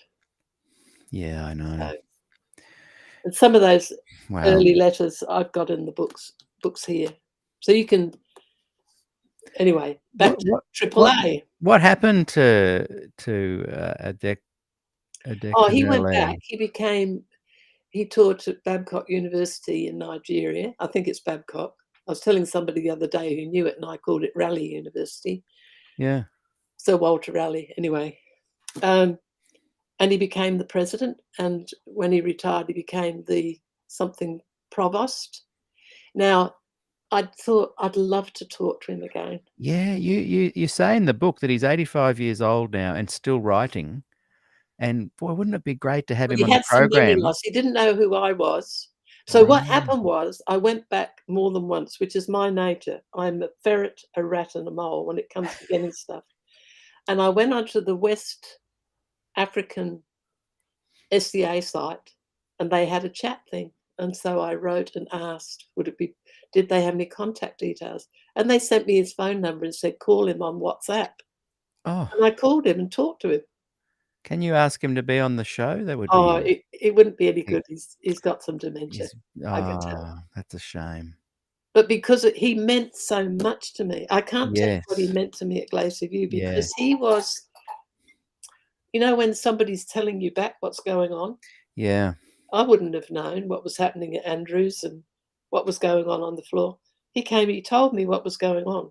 Yeah. From somebody who was a student. Switched on. But look, he was light years ahead of most of the people there. It's interesting that even though you say that he was saying it kind of lost hope of there being change, he stayed in the church. Yeah. Very, it just takes the right person and the right circumstances if God wants it. And I think God still cares deeply for the church. Otherwise, people like me wouldn't be bothered. I think a lot of people do care. They do, and there are clusters of these progressive Adventists that meet behind closed doors and keep in touch on Zoom, etc. And their gatherings are very meaningful, and they're some of my favourite people. Andrew Skegg's one of my favourite people. I'm just bringing up a comment he has said. I'm interested in your thoughts on it. And Andrew, thanks for watching today. I highly recommend my interview with Andrew in season 2. We're talking about season 2 a lot, giving it lots of plugs. But I really enjoyed my interview with Andrew Skeggs on season 2. He, Robert Lindbeck, Lyndon Rogers, Larry Christoffel. Yes, Larry Christoffel and Trevor Lloyd. That little handful of interviews was very coherent, some really great, focused, they kept me on track. This is what happened. This is what we think. So thanks you guys for that. So Andrew's written, history shows the SDA Church has changed in many ways, but it's slow and painful. Des Ford and Glacier View did change the church significantly. Yes, I would agree with that, but I wonder how much it has changed if you look at the current stance. If you look at the current stance on the investigative judgment, Ted Wilson's Adventism and Neil Wilson's Adventism, as I was chatting to Jim Wagner, who has only just emerged. He left 40 years ago and has re-emerged into Adventism. He's agnostic now, but just looking what's been happening. It's identical. Yeah. The last name of the president is identical. Everything that's going on is identical. So I'm interested in your thoughts on that, Andrew.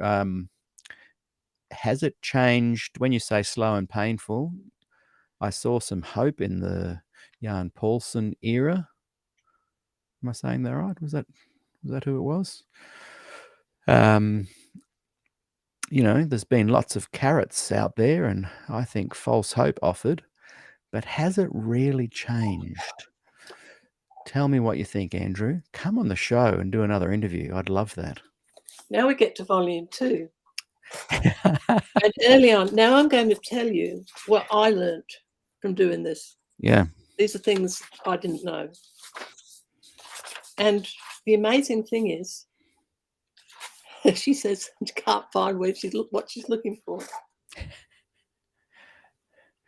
While you're doing that, I'm just bringing up another Stephen Beagle's comment, which I'll read while you're looking. Dr. Ford left his mark on Adventism. In many ways, changes have and are still being made in regards to the authority of Ellen White and the nature of the investigative judgment. Don't forget the Glacier View consensus statement. Yes, Stephen, thank you for that. I'll take that as a comment. I would suggest that these changes that have been made are so minuscule that the only way to find contentment within the Adventist Church, if you agree that the investigative judgment is an absolute sidetrack to the real gospel, is to cluster together. And there are several groups around the world that do so, and they enjoy camaraderie and a wonderful gem of Adventism, which I've also been exploring in this season. And Gillian mentioned the Melbourne kind of revival, the Jesus Revolution, which I'm chatting to people about. There's Adventist gospelers, gospel Adventists within the Adventist Church. Go and find them, hang out together. That's where you'll find a lot of camaraderie and fascinating conversations. But as church, the Adventist Church as a whole, if you stumble on it and become one, or if you grow up in it, there's so many minefields in there. Be cautious, be careful. Back to you, Gillian. Have you found? And this is Gynor.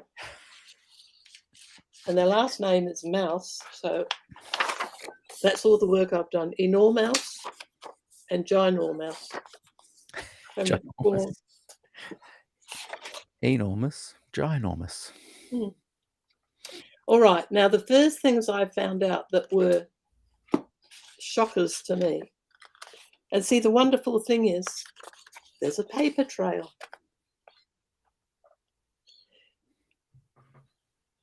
This comes from Cottrell. And it's in volume 2? It's in volume 2. Now, the pages are 426 and 427 that I'm going to be reading from. But I've got the whole article early on. It's by Cottrell, and it's from his Daniel commentary, or no, it's about Glacier View. Anyway, those chapters are early on, and this jumped out at the page when I read it, and this was fairly early on. Thursday afternoon. So Thursday afternoon was when Pearson's letter was read out. Also when Jack Provencher did a drama between Neil Wilson, Des, and Keith Parmenter to try and he basically said, I don't believe in the investigative judgment like Des. What are you going to do with me? You imagine. He's the only one who's brave enough to do it. And he said, I don't agree with Des on justification by faith because he was from Loma Linda, moral influence. But he did stand up and say in front of everybody what he believed. But anyway, Parmenter said, if you can't go with the Dallas statement of faith, if you can't accept that, then I shouldn't have to ask you for your credentials. You should hand them in. Yeah. That was his position on Friday. It's a famous line. But this is the interesting thing. Now, some of these things are not clear, and this is what I get from it.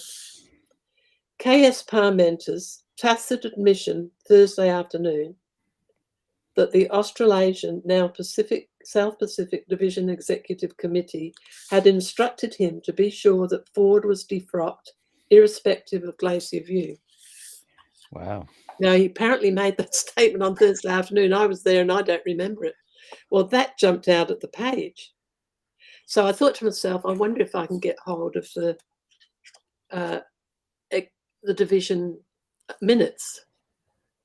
So Yeah. I contacted probably Gillian Thiel, but that wasn't going to happen.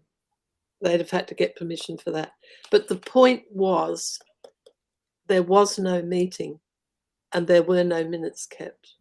This was 2 or 3 people. This is what I've worked out from these things, who had meetings in their office, used the mandate of the Division Executive Committee and stated these things, but there was no meeting and that you won't find any minutes.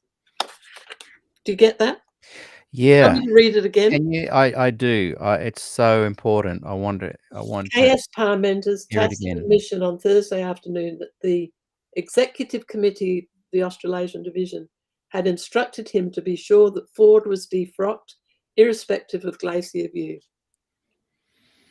So pre-decided.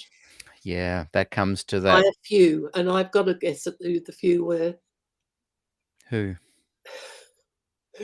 Keith, Athol Tolhurst, possibly Ron Taylor. I'm not sure. I can't prove that.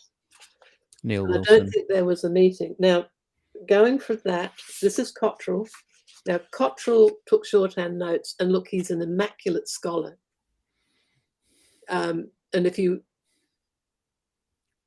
want, well, I won't get sidetracked. It's too much to say. This is a letter from Ken Eastman, who was the division lawyer. Now, one of the people I just mentioned, Taylor, he told them he wasn't the division solicitor, and Ken Eastman said to him, well, I've got the letter where I was made division lawyer, and I've got the notice on my door. Anyway, this is a letter where Ken Eastman, in the 9th of January 1981, is writing to Lloyd McMahon, and Lloyd McMahon was an Adventist and he had his own law firm. He also did contract work for the division. Now, it's sort of obfuscated. So, because he had to be really careful as a lawyer. He said, Dear Lloyd, last week on the 5th, I sent you some papers relating to Ford and church administrative decisions. L.G. Moulds also lost his credentials in 1967. Now, I was at college, I was working for Des, and I knew all about this. Pearson actually was behind this. He went to the division and made them fire Len Moulds. Len always blamed Des, but Des didn't do it, because I know I was there and I know what happened.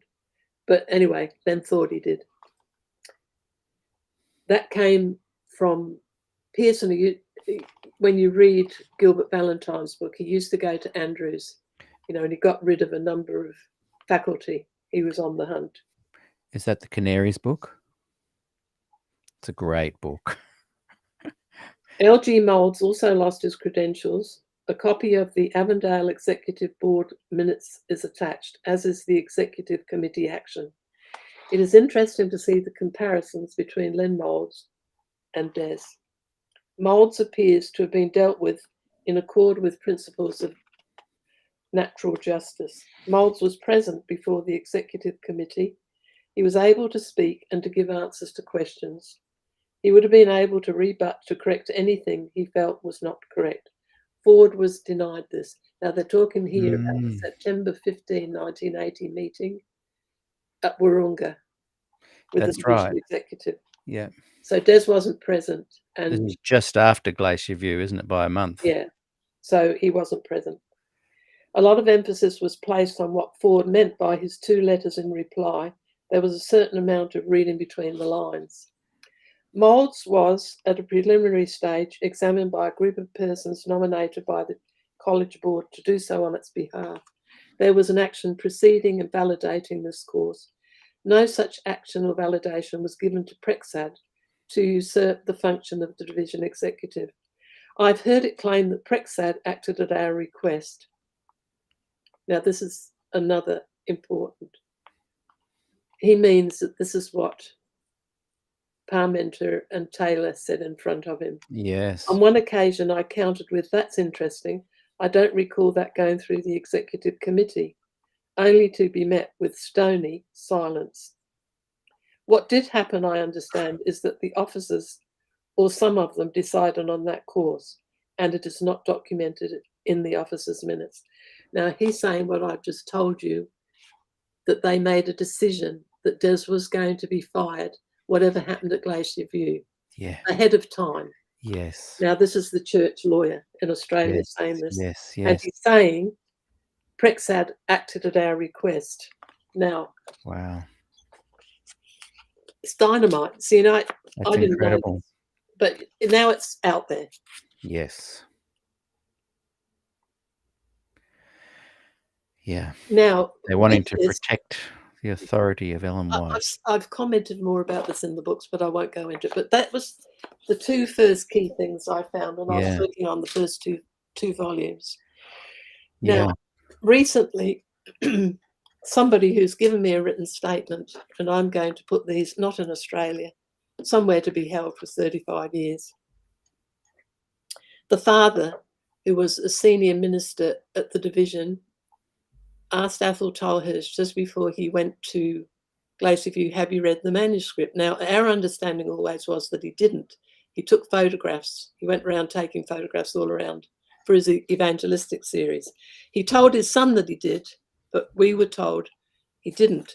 The other thing about the manuscript, the one that you held up, Fred Veltman said he got it 2 days before the meetings.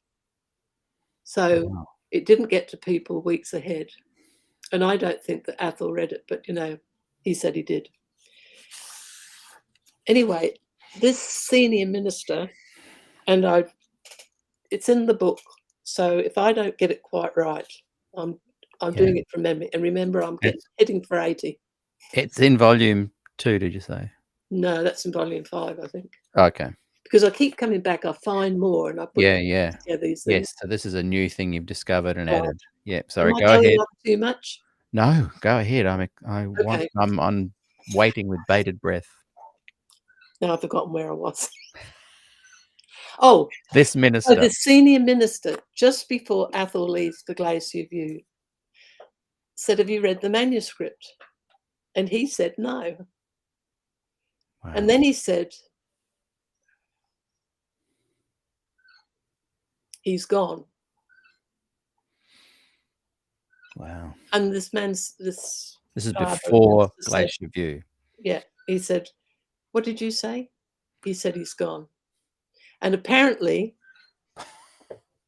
Peter Cahoon and Athol, in meetings, told people that Des wouldn't survive the week. Now, how did he know? Because it was prearranged. And that letter of Doug Eastman's indicates that they asked Prexad to deal with Des. Now, legally, it should have gone through the division, because even though we were in America, we were on exchange, and they were our employers. So what Prexad did, the Friday afternoon meeting at Glacier View was the first part of the trial, where they talked about, well, we can go into that separately, but I came out of there, and so did Des, thinking he'd been fired. And Fred Veltman asked me, and I said, "Well, they fired him."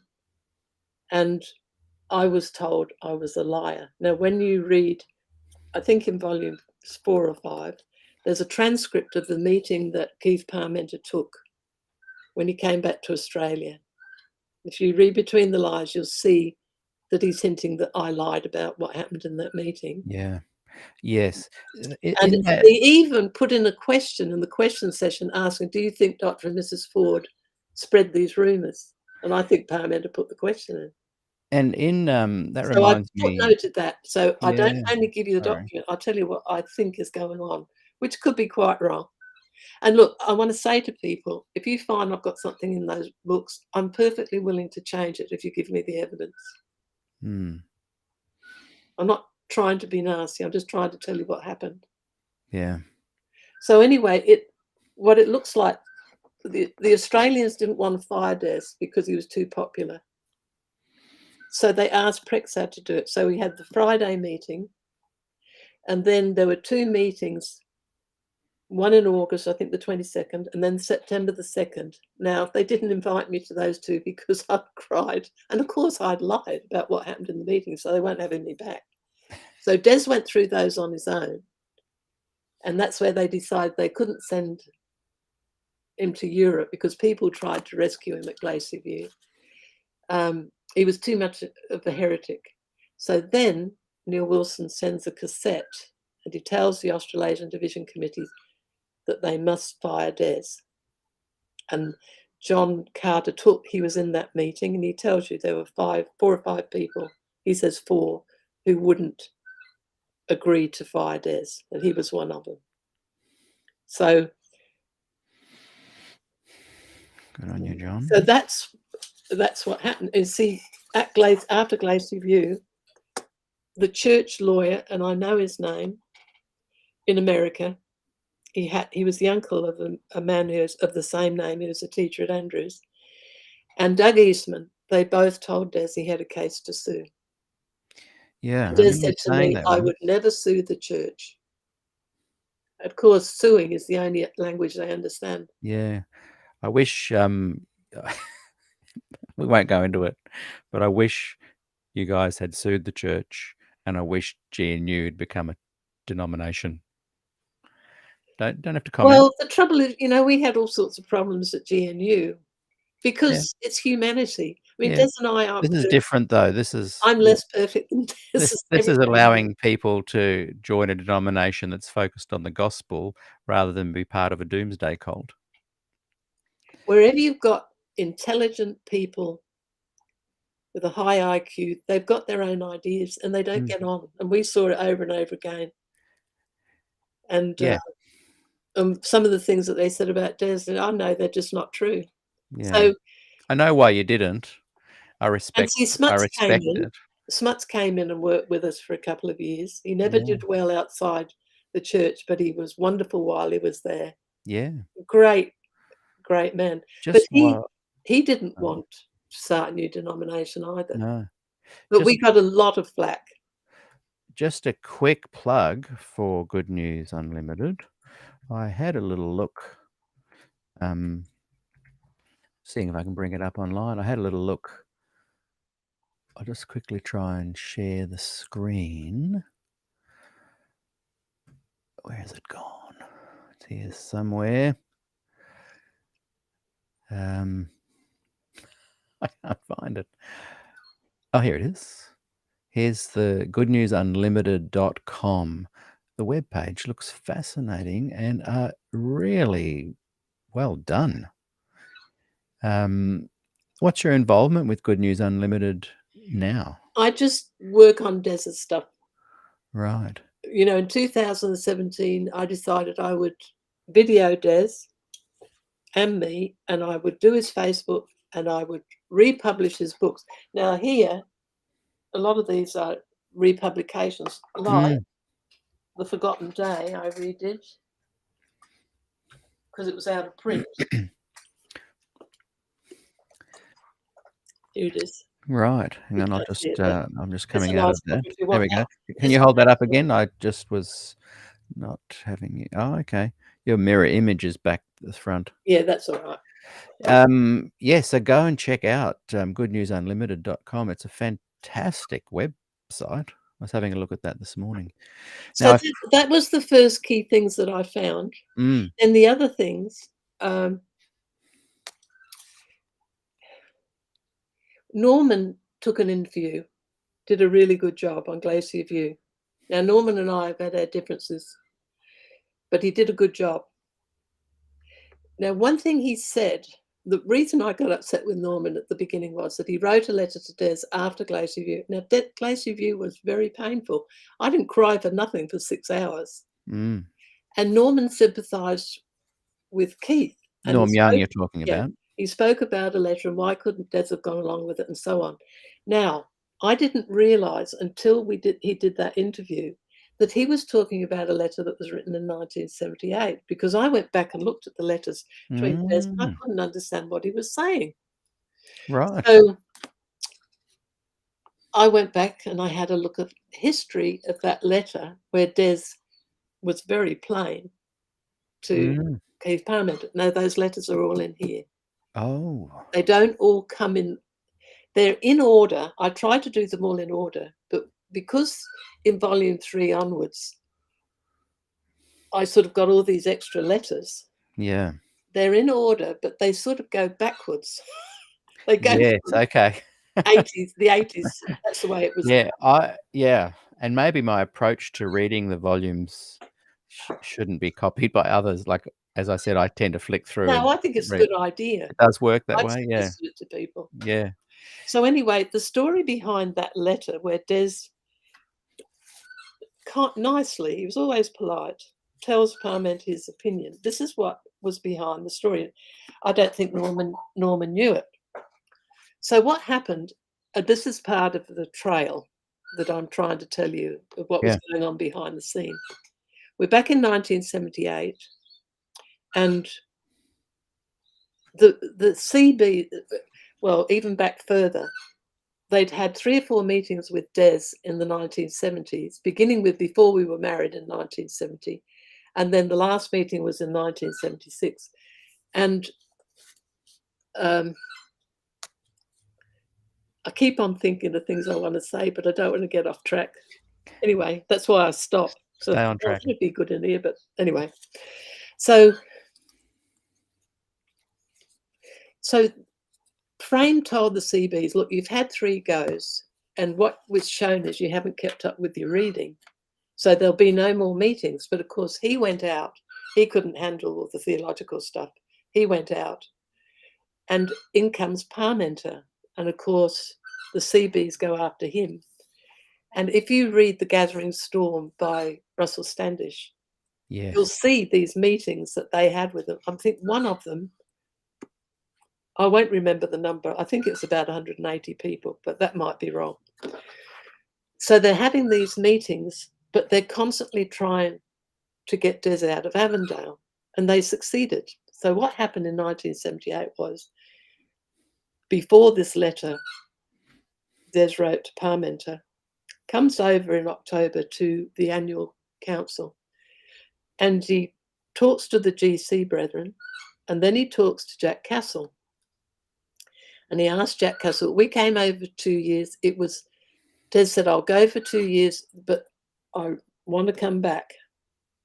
And he was promised he would come back by Duncan Eber, Keith Parmenter in his office, and Eric Magnuson. There's a letter in the books from Eric Magnuson saying, you'll be back. We're going to miss you, but you'll be back. So he felt it was a promise. So behind his back, Keith Parmenter comes over, talks to Jack Castle, asks him to keep Des. Now, this is October the 8th to the 18th. That was when the annual council was.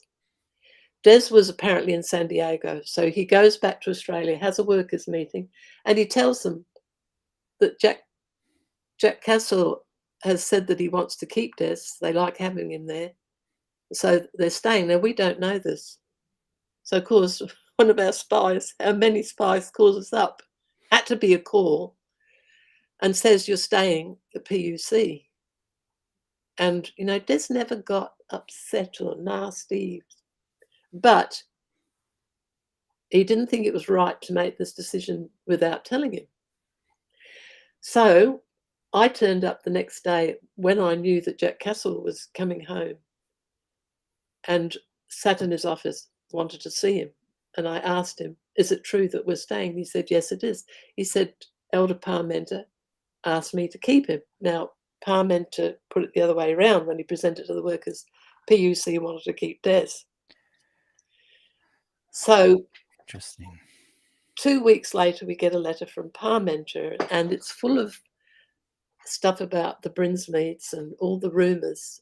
And then just before he signs off on the 3rd page, and it's in here, he says, by the way, you'll be staying on at PUC, and if you come back, you won't be going back to Avondale. You'll be going out in the field as a pastor or an evangelist.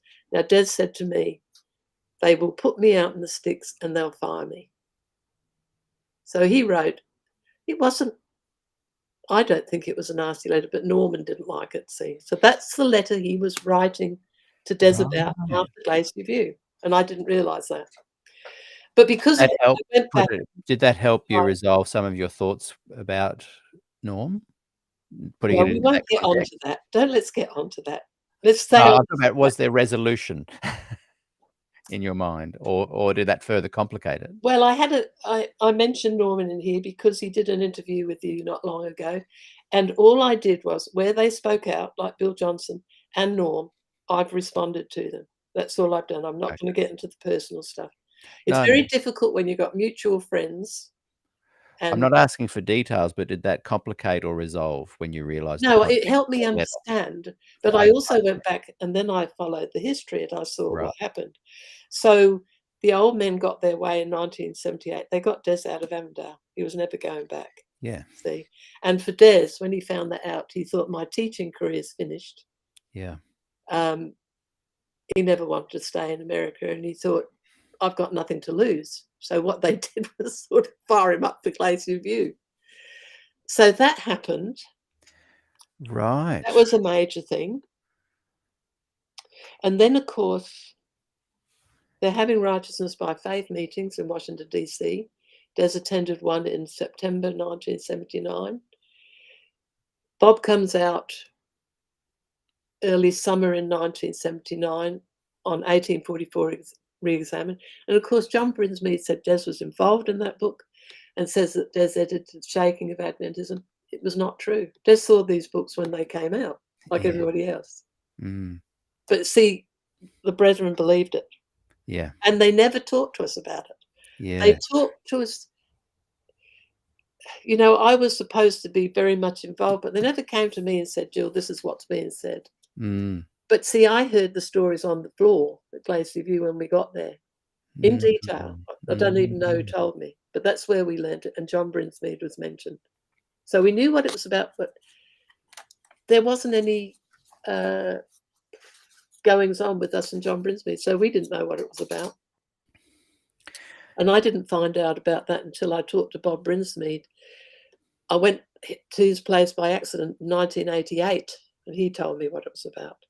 Because I'd wondered, what on earth was all that about? So you see the way things happened.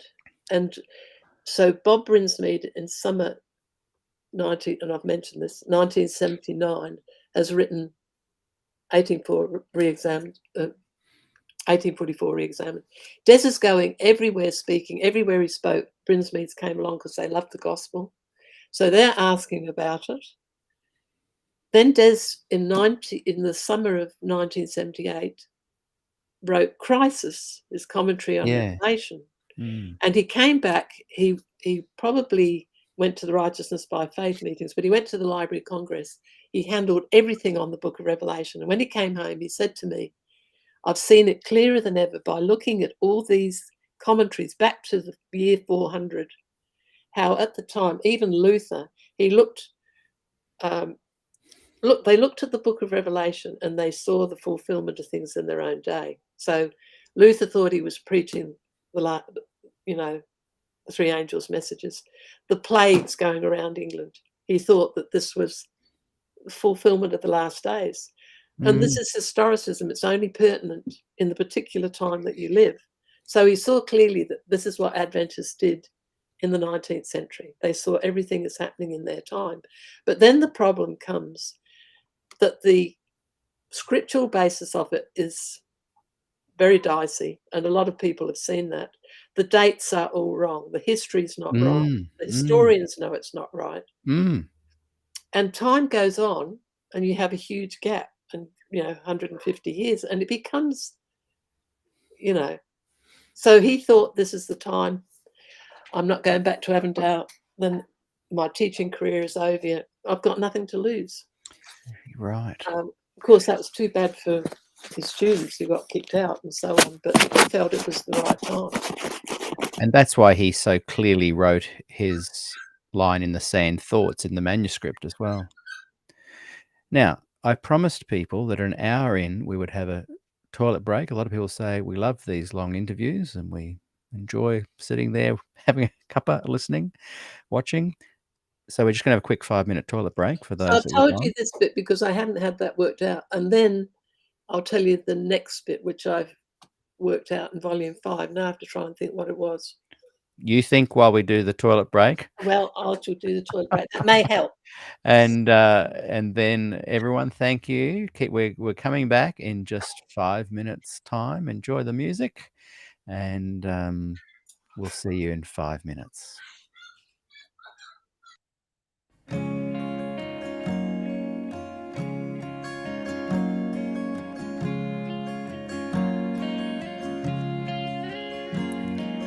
You love me so much more than I could ever know. Your love is deeper than this world will ever show. And all of life's beauty shines around this moment now. The sky and the cliffs, they seem to change my life somehow. And I will never be the same, will never be the same. Whoa, I will never be the same, never be the same ever again. Here I am waiting, Lord, my life is just for you. Please unfold all the plans that you would have me do. And if all the world's just a breath and nothing's here to stay, and all of the love we feel will save us anyway. And I will never be the same, will never be the same. Whoa, I will never be the same, will never be the same ever again.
love me so much more than I could ever know.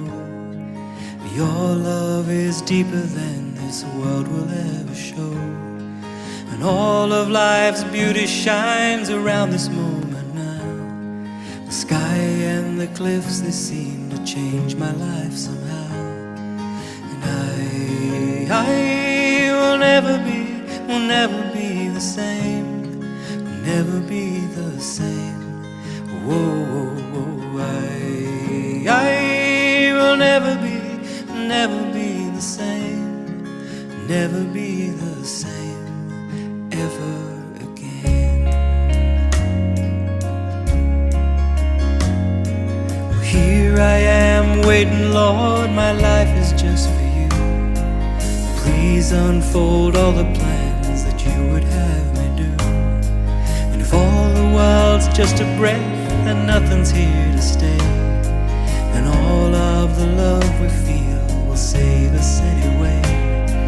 And I will never be the same, will never be the same.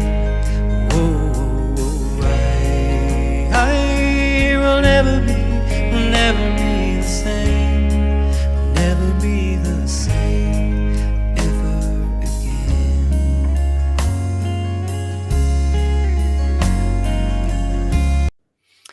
Hello and welcome back. We've instigated a little toilet break for people as requested. Great idea. We'll try and do one on the hour every hour. My guest today is Gillian Ford. I'll bring her back in one moment. I just asked Andrew Skeggs to reply to a comment he'd made earlier, and I'll just quickly address that and give Gillian some time to write down the next bit of her point. Fascinating conversation we're having and can't wait to reconvene it.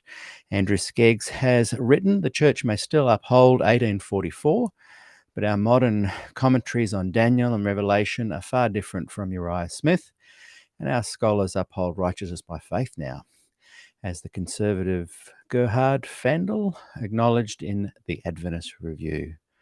That is good news, Andrew. And come on the show. Let's talk about that and talk about these more modern commentaries. So come prepared with links, references, and I'll look forward to unpacking that with you. That'd be really great. And Stephen Beagles has written, "Don't forget the North American division almost split from the World Church over women's ordination. Also, I think you'll find the Norwegian unions, the Norwegian Union, Denmark, Sweden, Norway, they were perhaps even closer to a split over that issue than the NAD. There is a huge denominational split over many issues. Neil Wilson will not be president forever, and I pray for another leader who will stand for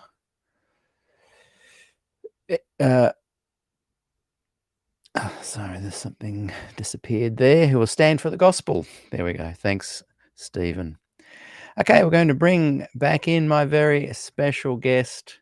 And don't forget, if you'd like to support what I'm doing here, and if you enjoyed that song I was just playing, that was called Never Be the Same from my album, Standing at the Cross. You can just grab it on Spotify and listen to it for free. Or you can make a donation by going to my PayPal and support what I'm doing there as well. Okay, so we're going to bring in Gillian Ford. Good to have you back, Gillian. And what have you got for us? I just want to say this is volume 4, and it's about Poundale, etc. But there's a lot of interesting articles in here from Spectrum and a few from Adventist Today, with a lot of the gossip and scandal about the 1980s. I've published, for instance, and I can't remember, I think it's in volume 4, Walter Ray's Pirates of Privilege. I've got an article by Doug Hackelman called Filthy Lucre about Davenport. So if you didn't live back then and you don't know the scandals that went on, they're in there. Okay, now I've remembered what I forgot. The preface in volume 5 pretty much goes over what I learned, just so you know. Gilbert Ballantyne was very happy. Gilbert... Could you read the preface? Is it too long? It's too long. Okay. It's too long. Gil Valentine said what? Thank you for writing these books, because they're a dream for researchers, because they've got the documents. That's right. And instead of having to go through the boxes or, they're here. That's right. And we're talking about volume 5 and 1, 2, 3, and 4. But by example, you're literally scanning actual letters. There's signatures, letterheads. I counted all the letters. There's 520 pages of letters in the 5 volumes. Wow. And some of them are truly jaw-dropping. Yeah, and all available on Amazon. They're not what you've been told. Yeah, it's amazing. But a little overview of how they dealt with Desert Glacier View, and then I'll go on to 1983. Okay. But thanks, it's in that preface in volume 5.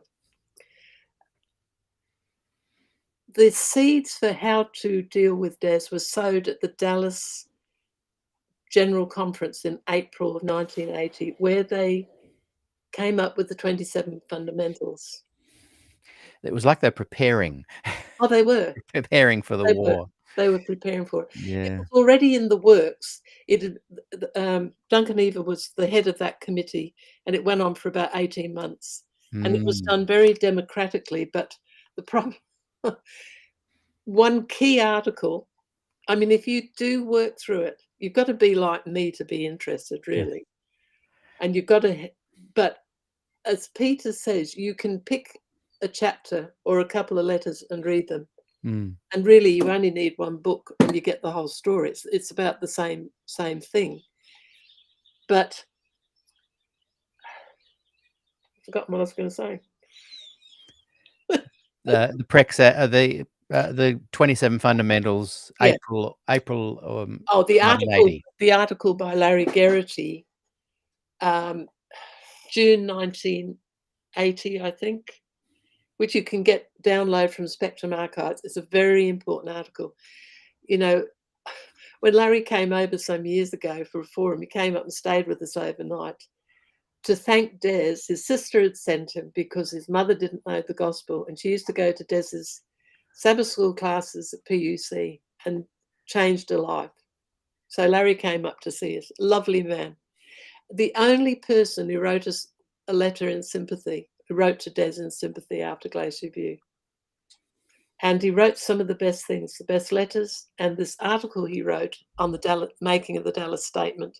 This is Larry. You should read it because it tells you how it was put together, and you realise it was a bit of a hatchet job, and it was changed. I don't see all these things I could talk to you longer about, but it's in the book. Yeah. And to me, it's all interesting, but enough's enough. So anyway, there's Neil Wilson and Neil Wilson's dad, who had been the division president in Australia, left under a cloud, went up the ladder anyway, and became the Michigan Conference state president. In 1956, he was slated to be the next General World GC president. There would have been 3 of them. Votes. Yeah. Lost by 4 votes, and those 4 were Australians, I can tell you. Basically, because of the cloud. He was also in Michigan when Des was there doing his PhD. He gave Des a check because Des did a lot of preaching when he left. They appreciated Des's contribution. But there's Neil Wilson and his father sitting there together, I think, deciding Des's fate. And the way to do it was to set up the 27 fundamentals and stick to them. We're not going to change from this. And if somebody went in now, Larry Christoffel, you remember Ray Cottrell wrote shorthand notes of all the meetings and the small committee meeting that he was in. So But the first meeting with Neil Wilson, the notes that he had in Spectrum, he didn't get out of it what I did, because Neil Wilson basically said what was going to happen. He said, this week is not going to change from what we've decided at Dallas. And at the end of the week, we're going to have a vote, and it's all got to be one way. It's not got to be half and half. He basically, and at the end, Des and I said to each other, well, he's told us. But the emotions went up and down, because it seemed to be in advance and it seemed to go backwards, until at the end with Pearson's letter, it was pretty clear. So what happened every day? Well, for 4 days, they had morning meetings with small groups. There were only 14 of them, administrators and scholars. And they had set questions and they had to give an opinion. And then in the afternoon, a leader, a representative, and they were all traditional people, stood up and gave the findings. Now, the consensus statement was put together by Bill Johnson, Fritz Guy, and Bill said that Gerhard Hausel was in it, but Fritz told me that he was never involved with what they were doing. I think that Fritz and Bill did the biblical consensus, and I think that Bill got Gerhard to help him with the Ellen White consensus, because it was in 2 parts. And if you want to find those documents for the consensus statement, they're on pages somewhere between 16 and 22. And they've got different titles. I think this is part of the church's position to confuse you all. The 10-point statement. I mean, when you interviewed, I remember how confused I was getting. On John Carter, you still haven't got it straight. I'm sitting there saying. And I remember reflecting on that, and you called it the I was being kind to myself later upon reflection, because I realised that there's some they changed the wording of the statement. In the ministry, they've got different titles. Yeah, and so it was very confusing. But now I got it. I get it. Yeah, I can't quite remember the title, but they're in 2 parts. There's one about the Bible on the investigative judgment, the Book of Hebrews, and there's one on Ellen White. But they're all in there. And then it's got the Desmond Ford statement. Now, the Desmond Ford statement is the 10-point statement. And that was devised separately. Neil Wilson came, Norman wrote an article. I've got that article in the books. Where he was thrown under the bus. Yes, he was thrown under the bus. They were told that this document showing where Des differed from the Dallas statement, essentially. But it was the traditional view he was judged on, because the Dallas statement itself had advanced on Hebrews. And the reason for that, which I mention in the book, is because the Andrews group were involved with it in about October 79. They were meeting at the same time Des did the forum.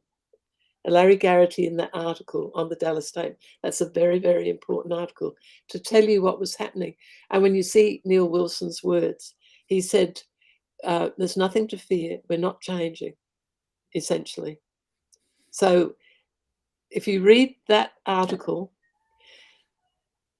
if you know what was said in the first meeting, where on the Sunday night, when Neil Wilson spoke to the whole assembly, and what needs to happen is somebody needs to go in, like Larry Christoffel also went in his talk. He says how he wrote shorthand notes on all the meetings. Somebody needs to do a transcript of that first meeting, because he clearly said how it was going to be. We're not moving. And when you think about it, church only changes doctrine at general conferences, which is what happened with the Dallas Statement in April 1980. So there's no intention to change at all. So you've got the consensus statement, which is the group think. Des wasn't on it. He wasn't allowed to participate. He wasn't even supposed to speak there until Dr. Heppenstall went to Neil Wilson on Monday night and said, I came here to hear this boy. Because of that, he was permitted to answer questions for 4 nights. 3 nights, I think. Tuesday, Wednesday, Thursday. I might have that quite wrong. The correct details are all in the book. Yeah. So you've got the Dallas statement. Now you can set that aside. You've got the consensus statement, which was done by the leaders in the small groups. And Monday, Tuesday, Wednesday, Thursday. I think it must have been Monday as well. Put together on the Thursday night by Bill and Fritz. And then you've got the 10-point statement. Now, Norman only knows his story, but he wrote an article about it. And he mentioned that Neil Wilson came to him. He thought it was Wednesday and asked him to participate in this small committee. Now, Neil Wilson was clever. He put in Arthur Furch and Norm Young, who were DESA students. Mm. And they didn't work on the whole 10 points. I think Norman said he worked on number 2. But Norman felt badly that he'd done this. It didn't worry Des and I at all, because he came to Des and said, "What do you think?" And Des said, "Look, better you than anybody else." Norman was only there because Des had asked for him to be there. And I'm sure Norman wished he hadn't gone. Yeah. I think he suffered a lot over Glacier View over the years. Mm. So anyway, they came up with this 10-point statement, which was basically saying where Des differed from the traditional view.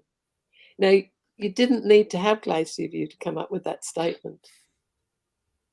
You could just sit down and write it. Mm. So the consensus statement didn't come into it at all. So on the Friday afternoon, they bring out the 10-point statement. And they were going to read it out to Des. And he said, "Just give it to me." He said, "I can read it in 5 minutes," because it was only on a page that I remember. By the time it gets in the ministry, it's been worked on. Interesting. About 3 pages long. Yeah. And it had a couple of Bible texts. There was no biblical evidence, which Des pointed out. He said, "There's no biblical evidence." And Spangler said to him, by the time we put it in the ministry magazine, which was going to be in September, remember Des had been fired by October, Des had been fired by then, it'll be there. And so Des said to him, "Well, I hope I see it before it goes to press." And Spangler promised it. But not only did they not show it to Des, they took him off the mailing list. He never got the ministry. So the 10-point statement that you see in the ministry, called the Desmond Ford statement, is not the same as what was shown to Des. Politics. And somebody said to him, "What did you think of the consensus statement?" I think it was Francis Wernick. And he said, "I'm happy with it." And they didn't believe him. They didn't believe it because they thought the two were the same. Yes. So you have to say, I sat there and I thought to myself, they're like the disciples. They're good men, but they don't get it. They don't see what's happening. And the big criteria, as Charles Bradford, who Des told me knew all the problems with Hebrews, he was saying to Des, "You must bend to the brethren." That's what it was all about. So anyway, the consensus statement didn't come into it. So all that work that the small committees did was wasted. Pointless. They used the 10-point statement. They judged Des by not just the Dallas statement, because number 23 on Hebrews had taken on Heppenstall's view, so it had advanced from the traditional. But that's how they did it, and it was pointless. And see, the men in Australia, they asked Prexad to deal with it. They asked Prexad to fire Des, and in the third talk on September the 2nd, after Glacier View, Prexad defrocked Des. And then Wilson came in and he said, "You must fire Des." The decision was made and it was all planned. That's Glacier View. Yeah. And, I'm not telling it very well, but... No, you're doing it very well. And that a lot of stuff. But that the 10-point statement, by the time they wheeled that out, and they'd really just done the rest of the week just so that people felt like they were contributing to this thing and having a good discussion, and so that they couldn't be accused of having a kangaroo court. But when they wheeled out the 10-pointer, many of the delegates had left by then anyway. Yeah, and they were shocked. Yeah. And they found out because they thought It was a masterful move, wasn't it? Like you it's very say. clever, Yeah. very clever. And of course, Des knew better than anybody in that room what was going on, Yeah. which Yeah, is he could why. see it. Well, anyway, I won't get into I that. imagine he went from feeling like, you know what, I can agree with this consensus statement that they read out the night before or a couple of days before. But when he heard that one, he just went, you know what, this is a kangaroo court. I can't agree with that. I can't go with that. Well, I think Did he talk about it that remember. night? Hey, What was Friday night like when you and he were just quietly sitting there in the dark? I don't remember. I don't remember, Yeah. but we accepted it, Yeah, okay. and I Might came have been a out. relief in a way. You just knew I this wouldn't was say. gonna. I just thought it was terribly sad, Yeah, okay. terribly unfair, and terribly unsaid. Terribly Yeah, sad. yeah. No, that was But a I called, mistake to say relief. Bill Johnson in the interview he did with Trevor, I think, because I get them mixed up, talks about me coming away from the phones because, see, they were convinced I was calling Australia. Well, I didn't have the money to call Australia. They thought, and this all came out on the floor, they thought Brinsmead was on the property. He was nearby in a motel, and I was phoning out. Now, I've got a list in there who I was actually phoning, Australians. I think the only person I called after Glacier View was Noel Mason. And I said, they fired Des. And he said, what? And I said, look, tell people, it's all right. Don't make a big deal of it. That's what I said to him. And then you get Bill Johnson, who saw me talking to people, and he makes me out to be a troublemaker, trying to get Des out to do. None of it true. Yeah. Mind you, if you weren't around, they would have gotten away with a lot. Oh, well, there's that So one you are statement in the Bible. troublemaker, but a good one. The thing that we've all got to remember is, thou, God, seest me. Yeah. Yeah. And a lot of them don't seem to live by that. They don't practice the presence of God. They couldn't speak and do what they do.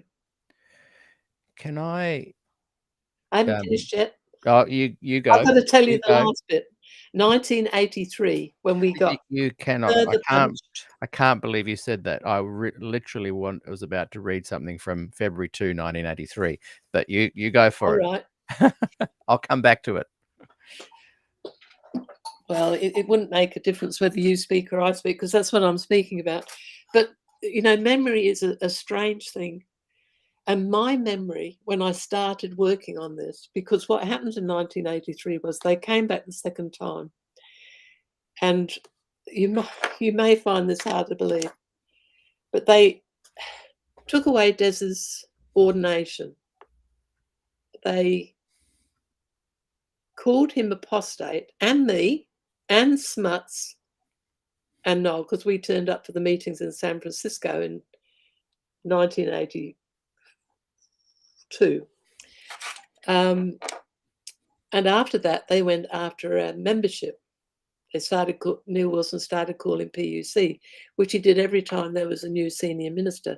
They tried to get a membership out for nearly 20 years until we handed it in when we got back to Australia, because we couldn't attend and we would not have got back into church, even if we wanted to, because the church had kicked us out.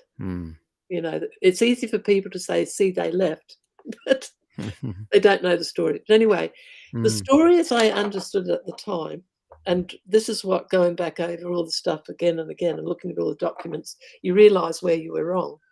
In my mind, I had a phone call from Eleanor Barrett, I think in October 1982, and I've talked about this before, and she said Vern Parmenter has been around. They were great friends and still are, and he's told us that his father has been to annual council and he's asked them to take away Des's ordination and call him apostate. Now, if she hadn't called me, and that's the only time I'm aware of that she called. She might have, no, I think that's the only time. I wouldn't have known what happened. You might think that's strange, but when you're there, like when we went to Glacier View, they don't tell you anything. So you have to work out afterwards what was going on. Yeah. So almost immediately, well, I called Trevor Lloyd and I asked him, would he find out, was this true? And he called back and said, yes, it was. Now, those days, in 1982, we hardly ever called Australia, or, we didn't have the money to do it. So he called me and said, yes, it was true. And then within a day or two, we had a call out of the blue from Duncan Eva, who was a vice president, wonderful man and a very good friend. He loved the gospel. We loved Duncan Eva. I used to call him Uncle Dunk. And he said, Elder Wilson wanted me to contact you to see if Des could come back into the church. And he went on and on. He said he met with all the division presidents and they said, you can't do this. And Neil Wilson said, we must do it. Now, I said to him, I said, I know what this is about. I said, this is like Glacier View. I said, I've heard the backstory. And I said, this is the front story. This is Neil Wilson reaching out. And in Bill Johnson, in his interview, he talks about this, how Neil Wilson tried to reach out to us. But the backstory was they were starting the process of truly getting him out. They had no intention of bringing Des back in at all. And I've told this story before. I won't tell it again, how, because of it, they fired Kendra Holobiak's mother because they thought she was the lead. Right, they wanted to work out, how did I know? And it well, if turns they'd out asked she had me, nothing to do with it. if they'd asked me, I'd have been happy to adopt Vernon as the leak, but they didn't. So I found out later that she lost her job and they wouldn't tell her why. Yeah. And so she kept going to work and taking a book. And in the end, Neil Wilson called her in. And she said, look, I'm happy to leave if you tell me why. Yeah. And then he told her that information had been given back to Good News. But see, it's like the CIA in headquarters. Yeah. If they only talk to you. Yeah. All right. So I thought that's where it started. And then Duncan Eva came over and stayed with us. And we met with Calvin. Des wouldn't see the brethren without the other men of Good News. And then we got invited.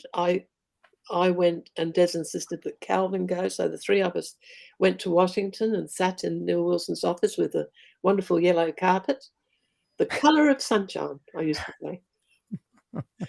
And my memory of that is how nasty Neil Wilson was to Calvin. Oh, I thought, terrible. Calvin Edwards, he didn't Edwards. want him there, see. And Des said he has to be there. I won't see them without the other men. Yeah. Anyway, promises were made to Des, and they had a meeting in San Francisco, and there were Bob Spangler, Bill Johnson. I've got them all written down if I can't remember them. Head of the BRI, Dick Glacier. Duncan Eva was there.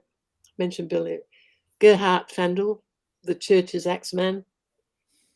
Niels Erik Andreasen. Des asked for him. And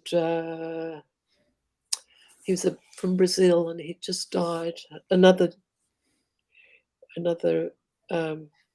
GC thing. So that was a high thing. They all flew in, and our men were very prepared. Calvin was very organised. He got them all to write papers, and the other men were convinced that they had plotted together. They'd written them all together. What wasn't true, and they had copies to hand out to them.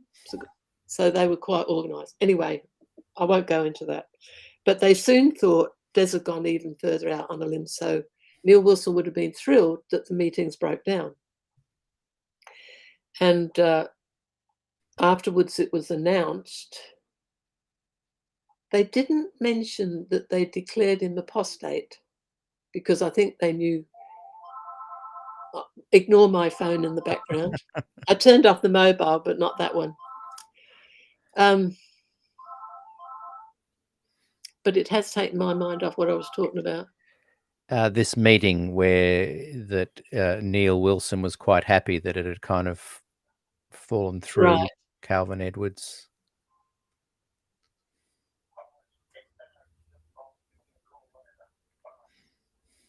don't know who that was, but anyway, had to listen to the message. Sorry, folks, for this terrible We are live. wandering around the bush.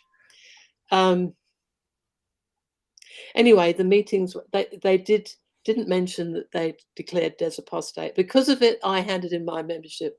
I said, they're not calling my Des apostate. That means you've left Christ. And then Fred Veltman called me and he said, Jill, we want to defend your membership. And I've got to say, they defended Des's membership for 20 years, PUC, defied Neil Wilson. But when I went back, I found that I had a cache folder of documents from Calvin Edwards. And what had actually happened was that all this had started earlier in 1982. Parmenter had gone over in Spring Council. So I went through all the documents because they would, I don't know what I was doing. I wasn't aware of this before I got the call from Eleanor. And I actually was in Washington, D.C. at a meeting with Duncan Eva and other people earlier that year. And I have no memory of it whatsoever. But no memory of being there at all.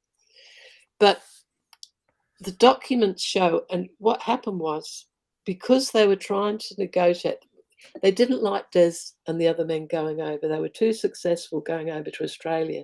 They asked them not to go in 1983. And that's when they started working to get rid of Des. And the front thing came that they were trying to negotiate back, but they were trying to get rid of him. And the documents show it up. So I've got all those documents that you can actually read and make up your own mind about what happened. So the front story was that Neil Wilson was trying to get us back in, but they, yeah. It's another clever political move. But one thing I found looking on Google was that Adrian Zukoski, who had, he was one of the people in charge of the forum meeting where Des was, and Wayne Judd, he wrote an article on Smuts and Des losing their ordinations. And he mentioned in the annual council, which would have been, I'm sorry, it's a bit bitsy, it's much more organised in the book. In October 1982, they'd had an annual council in Manila. They went through the workers' policy under the heading Sexual Immorality and Apostasy. You know, they put the two together to make Des even look worse. But this was written to deal with Des in the coming months. And when you read it, it spells out A, B, C, what they were going to do. And they were going to declare him apostate.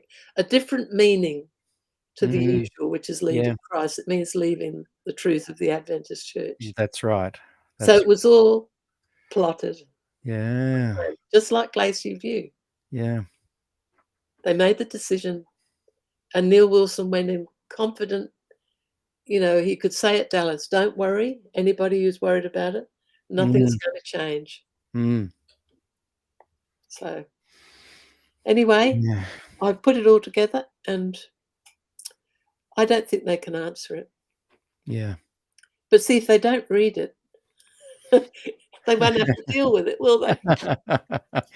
You know what? I'm talking to Gillian Ford. She's just released volume 5 of her series On the Road to Glacier View.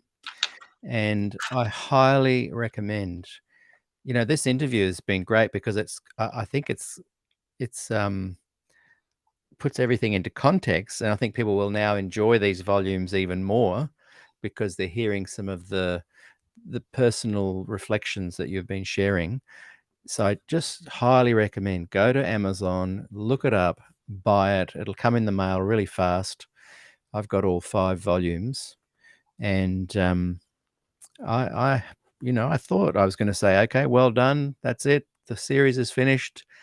But here I am thinking, you know, you never know. There might be more information that comes to light, and it simply comes into this basket of resources that people can gather together, and years down the track, hopefully there's some books put together using these resources. It's interesting. There's a letter in there from me to Pastor Parmenter after the letter that he and Ron Taylor, I've got it in that order, asking, can somebody let us know when our membership comes up? So I knew back then what it was about. But, you know, a lot of these things, we've all got a tendency to make things brighter than they really were.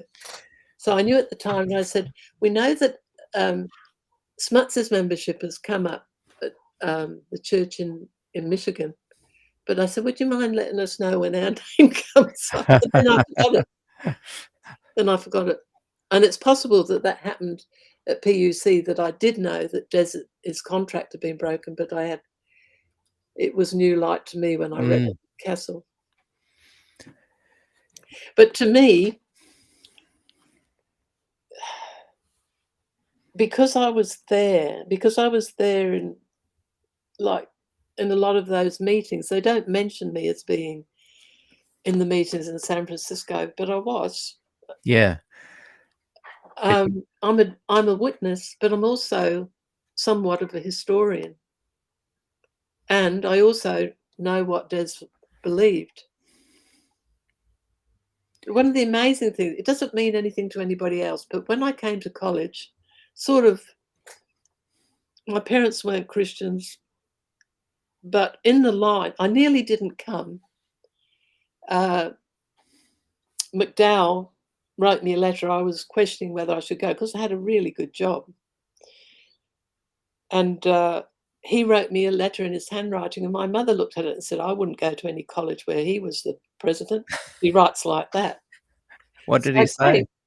Well, he just saying he felt that I should go, which of course he would say. But anyway, when I got there, I was going to do subjects because I had this good job and I was only going for a year. But I felt I ought to be a Bible worker. And I was standing behind Ian Gillian in the line. Oh, wow. And I told him, I said, I feel as though I should sign up to be a Bible worker. I just haven't got the courage. I'm terrified about public speaking, which is true. And he turned to me and he says, you cannot, put your hand to the plow and turn back. Go down and sign up. So I get to the registration line and I'm crying. And they sign me up for the Bible workers course. Because of this, I learnt to type. I could only type 30 letters a minute. By the end of the year, I could type 60 words a minute. And I went into Daniel and Revelation. Now, you imagine me walking off the street, I've never written anything, and going into Des's class as the first Bible subject. And what else was there? So anyway, when it comes to writing an essay, we had to write 40-page essays. And I thought, I want to write something on Daniel 11. And I've got the book here somewhere, but I had bought one book with me that I'd bought from the Reader's Digest, the Reader's Digest Catholic History of the Bible World. So I had a look, and in there was a chapter about them, 2 chapters about the Maccabees. And I read it and I thought, this sounds like Revelation 13. So I wrote an article on Antiochus Epiphanes and the apostolic principle. And I got an A for it. I only wrote 25 pages. I got to the end and I stopped. And I couldn't believe that I got an A. And Robin Priestley and Alvin Turison said, we wouldn't give it to you if you didn't think you deserved it. Des never said a word until just before we married. And he said, I never received an essay like that before or afterwards. And he said, if I had written it, I'd have been fired.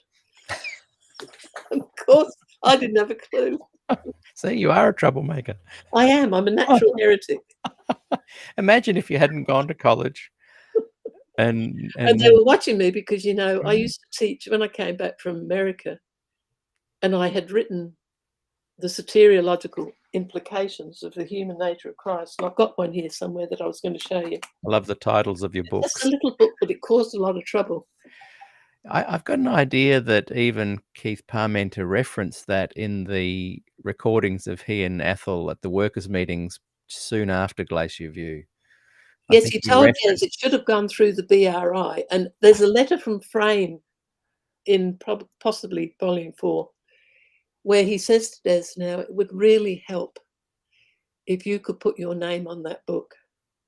He said, having a wife write a book like this causes us immense problems. And I hadn't seen that letter before. I got that from the collection of Milton's. Mm. So I was a bad girl, but see, I never had a clue because I didn't Yeah. have that background on traditional Adventism. Yeah. And I'm saying that this is the false gospel and it's what the church traditionally teaches. And I think, oh my. Mm. So there was, and Des said to me in later years, he said, when I read that essay, he said, I thought to myself, somebody understands me. Yeah. I mean, it's amazing. It's amazing. Wasn't the brightest person in the class by any means, but see, I've got a patterning mind. So I saw the patterns. Mm. Well, can I reference one letter that's in here? Just Of course, you it's do not it. it's not a big deal. It's not like I've gone, oh, this is the smoking gun or anything at all. But it you've kind of touched a little bit on it when we were both about to talk about 1983.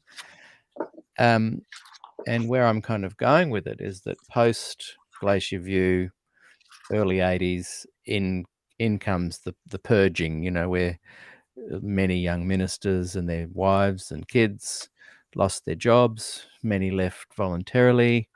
Many, were pushed out, fired, all different things. And so over the next few years, in the early 80s, there was this big time of trouble for for the Adventist Church post Glacier View, as a direct result of Glacier View. And Harry Ballas writes about it in his book, Leaving the Adventist Ministry, which I'm just looking at. It's a fantastic read. I've got David Thiel's copy. If you're watching, David, I'll give it back. But this letter that I came across last night, it's sent to all ministers in the South Queensland Conference. And it just Harold seems, Harker. yes, and it just seems to be an example of this kind of post-Glacier View period where lots of stuff was going on further to push you guys out. And I won't read it, but I just wanted you to comment. It's on page 200 of volume 5. And Harold Harker at the time must have been a union or conference president or something. I'm not sure.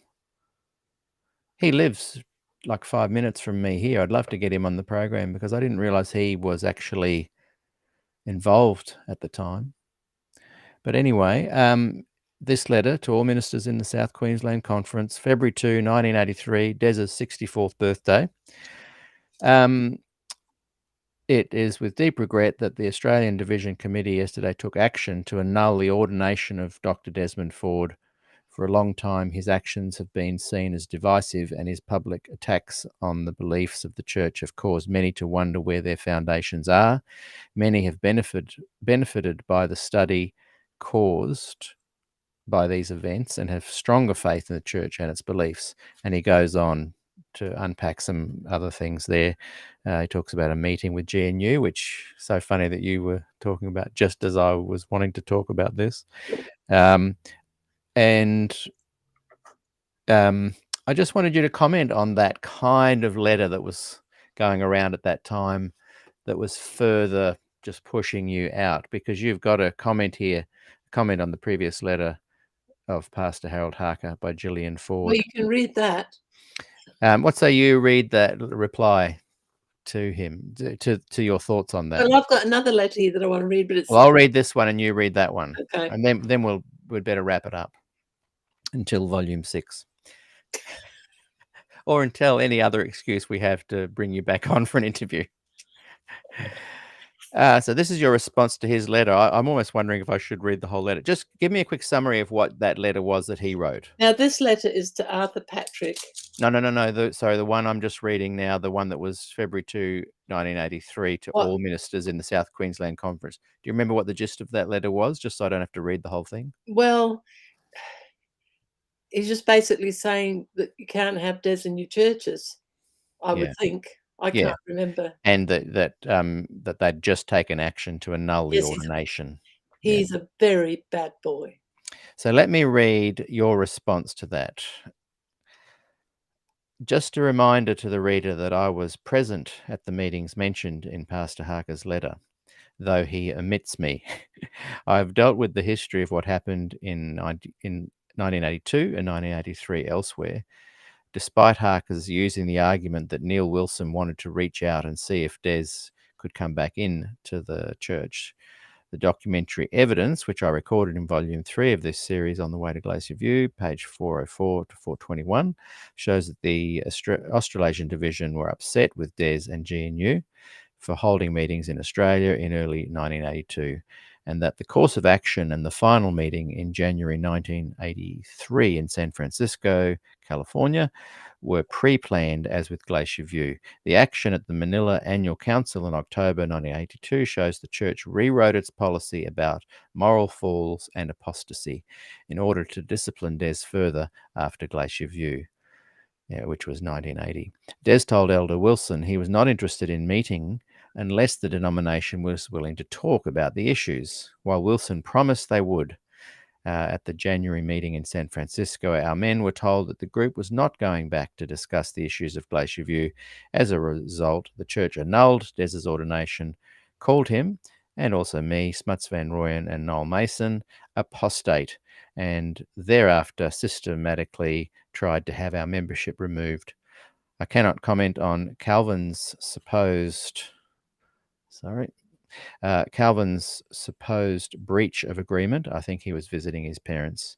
Any visits he had would have not been official GNU business. Oh, they were saying we weren't supposed to have any meetings, and Calvin came home and met with people in their homes, and they used this to say he'd broken the contract. Yeah. Made it sinister. Yeah. I know, it's ridiculous. I just wanted to read that because that's what you just talked about. And that's what we've just talked about. It's an example of the kind of thing that was just going on at that time. So you had a letter to read. Tell us a bit about that, and then we'll call it a day. This is in volume 1, chapter 8, and I think I've got it more than one place. I might have it in another book. Now, when we got back from America, Arthur Patrick tried his best. He spent many hours trying to get Des back into the church. We even had a visit from Steve Thompson was one, and the other one I can't remember, but he was the ministerial secretary, and I think he came from Europe, but I've forgotten his name. They actually came and talked to us.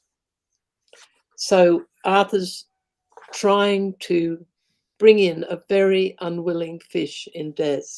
And I'll have to read, when I read it, I'll know, but I think this tells you what was in Des's heart more than anything else. Letter to Arthur Patrick from Des. Arthur spent many hours trying to get Des and me back into the church in 2001 as members of Avondale College Church. This is one of Des's responses. It's pretty straight. Des was not interested unless the leadership faced the issues honestly. Dear Arthur, you asked me to respond in detail to your recent proposal to find ways of ameliorating the differences between the church and myself. I have always tried since Glacier View to act in a Christian manner towards my brethren and sisters in the Adventist Church, glancing over many of the issues I discuss more strongly below. Readers need to understand I have not written this because of anger or hurt feelings, but to make my position clear to you. I thought your presentation was magnificently thought out, tactful and courteous. My only real criticism is that it does not seem to go directly to the heart. The issue separating me from the administrators is one of truth. The consensus statement at Glacier View made many concessions, such as Christ's entry into the most holy place at his ascension, such as Daniel 8:14 points to judgment on the little horn, such as the year-day principle is nowhere stated in Apocalyptic, such as all the New Testament writers expected the near return of Christ, etc., etc. At the time, I stated very clearly to the brethren that I was thrilled with the advances in the consensus statement. The brethren told me they didn't believe me. The consensus statement was the summary statement culminating from the week's thorough study by all the members present, and the group voted for it.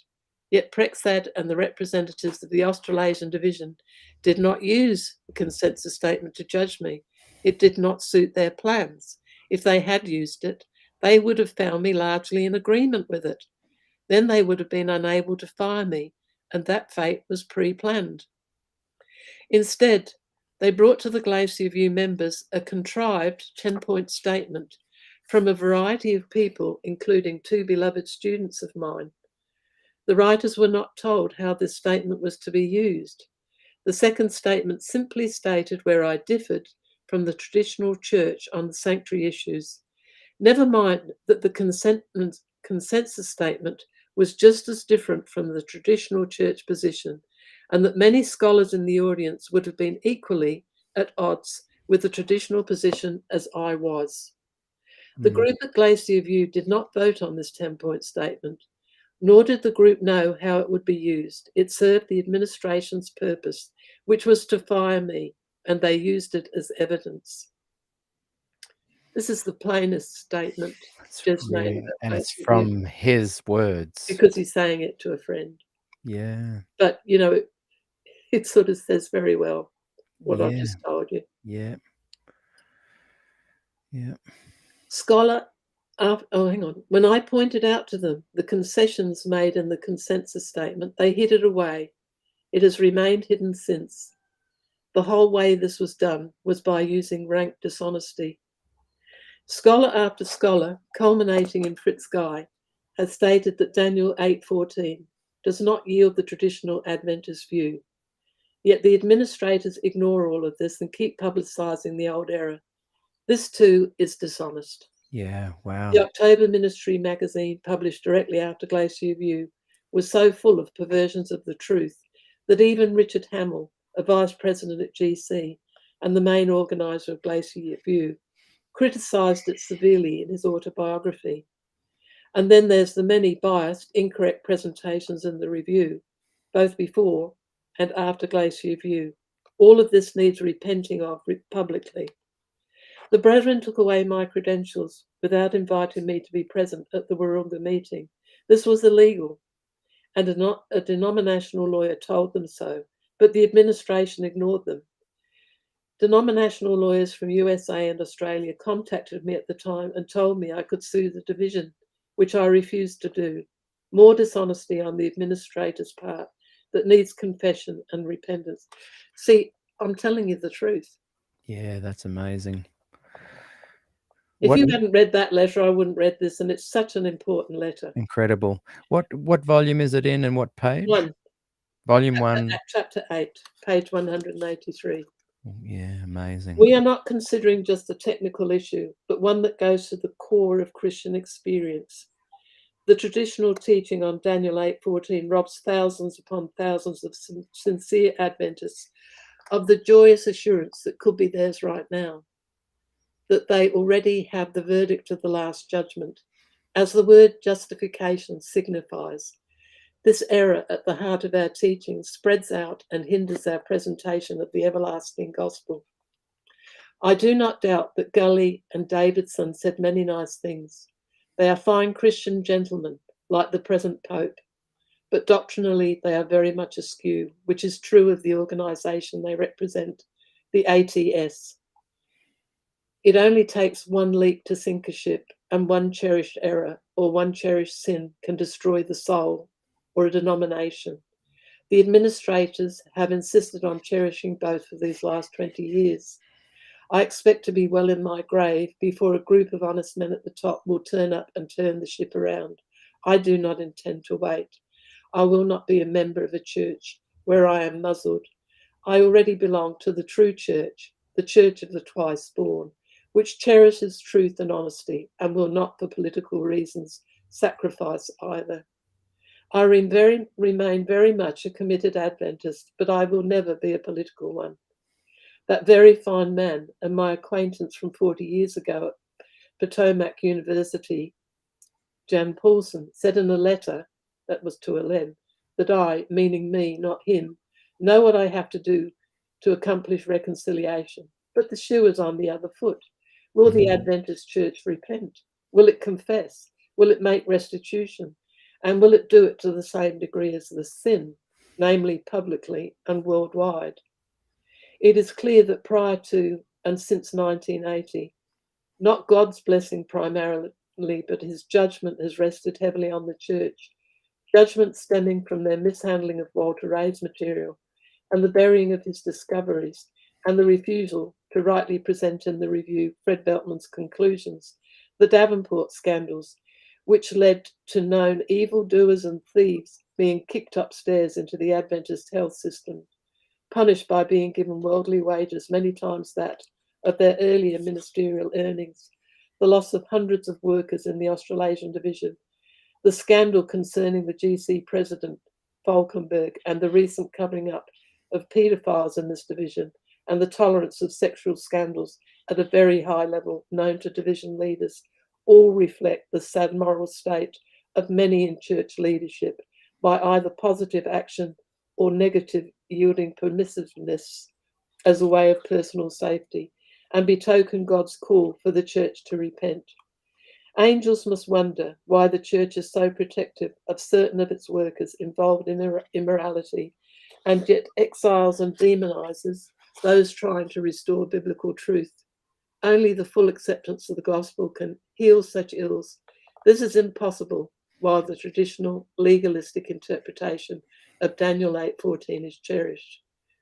Another example is our continued cherishing of historicism, a system not approved of by any scholar, apocalyptic, acknowledged by his brethren in the same field. This has led to such folly as the Waco Holocaust, and who knows what yet may come from the same seedbed of error with its date setting and its centering on secular events rather than Christ, the cross, and the church. Another area you would also recognize, Arthur, is our failure to speak loudly and clearly and in a global way the truth that Christ is first our Saviour and only second our example. The cherishing of the doctrine of the sinful nature of Christ has been the hotbed from which has sprung perfectionism and all its ills, as personified by the Standish brothers and thousands of others. That doctrine also robs the gospel of its wondrous simplicity with its immediate offer of perfection in Christ to the weakest and the most unworthy who believe. In case I am too vague, Arthur, let me crystallize the matter. The silencing decree of the church leaders says to me, we don't want you. The minister of the best of the local churches has told us I cannot even speak up in Sabbath school. Should we choose to attend, why would I want to go? Courtesy demands I accede to the request of the administrators. The 20 years of prolonged impenitence warns me that I cannot trust the bulk of administrators when they meet in committee, though many of them are very fine people as individuals. 40 years ago, I was on a committee, the BRI, that was hovering over the folly of sacking you. I spoke out then as bluntly as I speak now, and I have no regrets. Courtesy and tact are praised of heaven when they accompany the truth, but not when they obfuscate it. We love you, Arthur, and yours, and will be ever grateful for your love and wisdom. P.S. I'm not inferring that I have the rein on theological truth. These are not my issues. They are well known and well accepted by better men than me throughout the church, but ignored or mightily toned down by officialdom in the church. Heaven help us. I've often been tempted to publish a list of well-known Adventist leaders who believe essentially as I do about the theological problems. This list would include the name names of university presidents, faculty members, and worldwide leaders of thought, including some in Australia, Europe, South Africa, but chiefly in America. I wouldn't yield to the temptation, but I confess it. If I did it, it would bring the house down.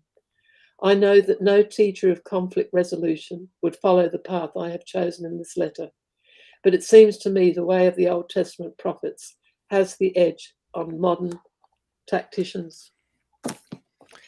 Wow. Mm. I think that's the most powerful Des Ford piece of writing And I've you've ever already heard. read it, but and if Des said it would be even more. And I mean, that's the only time he did it. And he did it to Arthur because Arthur was trying to get him back in. Yeah. Trying to get him back in. Des said, I won't come back in. Did Arthur reply to that? Oh, yes, he kept going. Yeah. He just let it go off his back. Oh, that's Des. Wow. Yeah, this interview, I can't believe I keep getting inspired to dig deeper and deeper. Well, This I interview think has inspired me to go back to the beginning of volume 1. I'm not going to cherry pick. I'm going to just read volume 1 to the end of volume 5, starting tonight. I call them 5. I mean, this is to me. I'm now telling it to the world. These are 5 packets of gelignite. And I don't really want the leaders to get them. I'm quite happy if nobody buys them. But I've tried to be, I sent them to Bob Brinsmead. Oh, yeah. I was never in cahoots with Bob. In fact, I never read Verdict. I got my information about Bob from Des. I've always admired him, nevertheless. But in recent years, a few years back, somebody visited from America and wanted to see Bob. So I wrote to him and we went down, and that led into him doing interviews with you. Yeah. And I sent these books, and he did an interview. I think he mentioned that he said they're honest. They're as honest as I can be. Yeah. They're obviously biased. But you're not really offering a commentary No, I'm giving you the evidence. Yeah, you're just here it is, it's just all there. And thank you for mentioning me in the show and SDAQ&A in volume 5. Yes. I appreciate that. Did you like that? You said I did that better than you did. You did. What was interesting is you'd mentioned that you might include me, and would I like to write something? And typical me, go off into the stratosphere, come back down. Whoa, are we still into 2023? And you'd actually written something. I thought, I'm so glad I didn't, because that is way better than I could have written. There's lots of people. I mean, Milton, I passed everything by Milton. And he is thrilled with them. One thing that we've tried to bring out, which you would have to go in and read, is the sections, particularly in volume 5, where I've written about the problem with sanctification. Because the church, what came to the church in the 70s and 80s was the doctrine of justification, but they've got a problem with sanctification. And Des understood it, but he used the term theologically. And so I've got quite a lot of material in there. Our problem is our Wesleyan background, that we end up teaching a gospel of character development. And I go into that.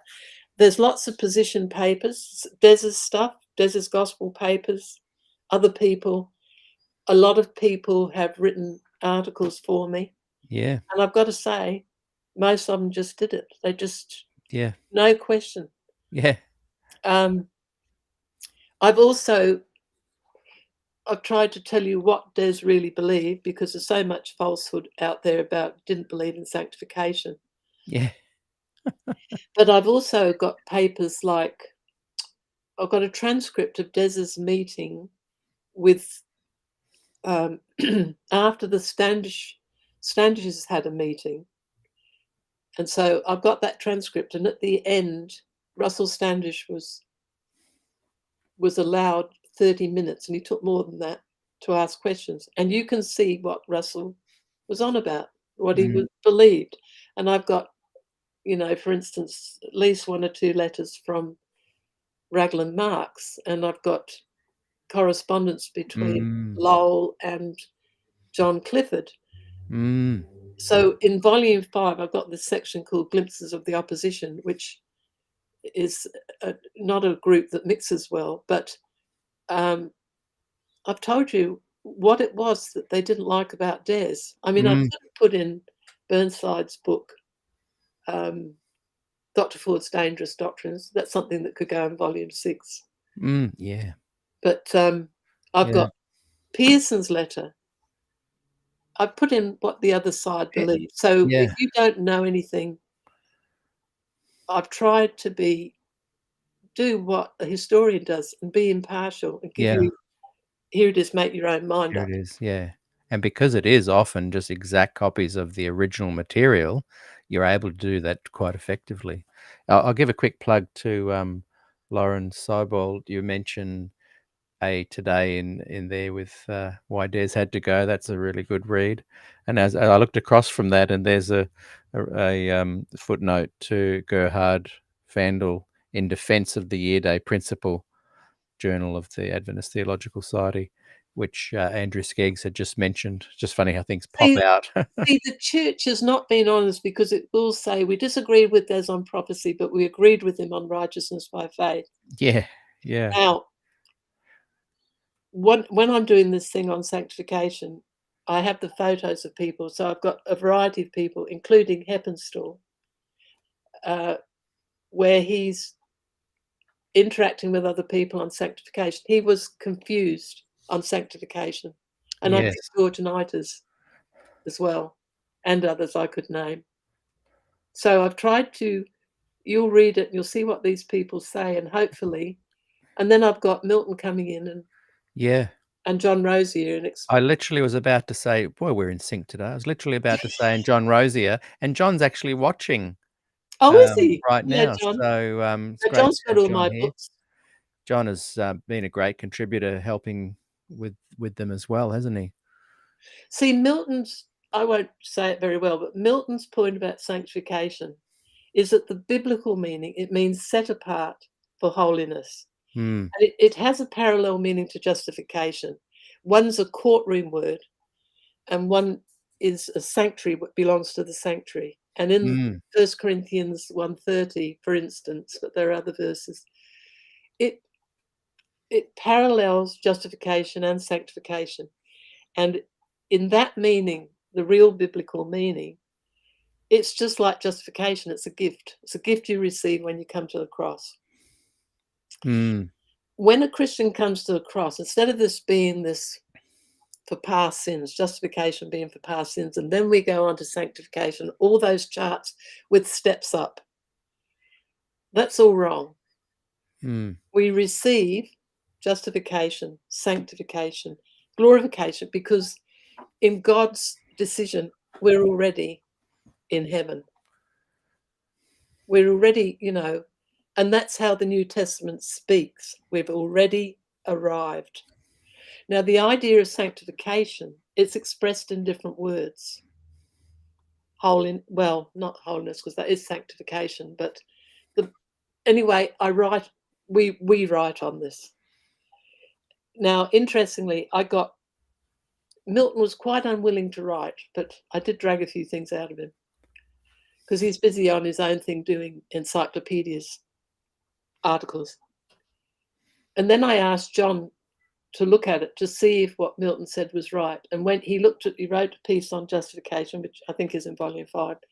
Then he wrote a piece on sanctification, and he said, Milton is right. See, Des knew this. He knew technically, I've put in a piece by Des where he expresses this, what the Bible teaches about the word sanctification is this and this. But theologically, we use it for the process of character development. But it's a problem. Because what happens with somebody like George Knight, who's written so many books, and so he's influencing people, is I've got a document that he wrote fairly recently that I can't use because I'm not supposed to have it. But he essentially says justification goes on the back burner because of the texts in Corinthians and Romans where it says we've all got to stand before the judgment throne of God. So what it does is, well, you can see what it does. You lose the sense of the gospel, of what you have right now in Christ. Mm. We've got to look forward to a future judgment. Now, George Knight doesn't believe in perfectionism, but it's muddy. Yeah. And it fuels Wesley's idea. He had errors of holiness. Mm. The second blessing. He believed in Christian perfection. Go and read Wikipedia about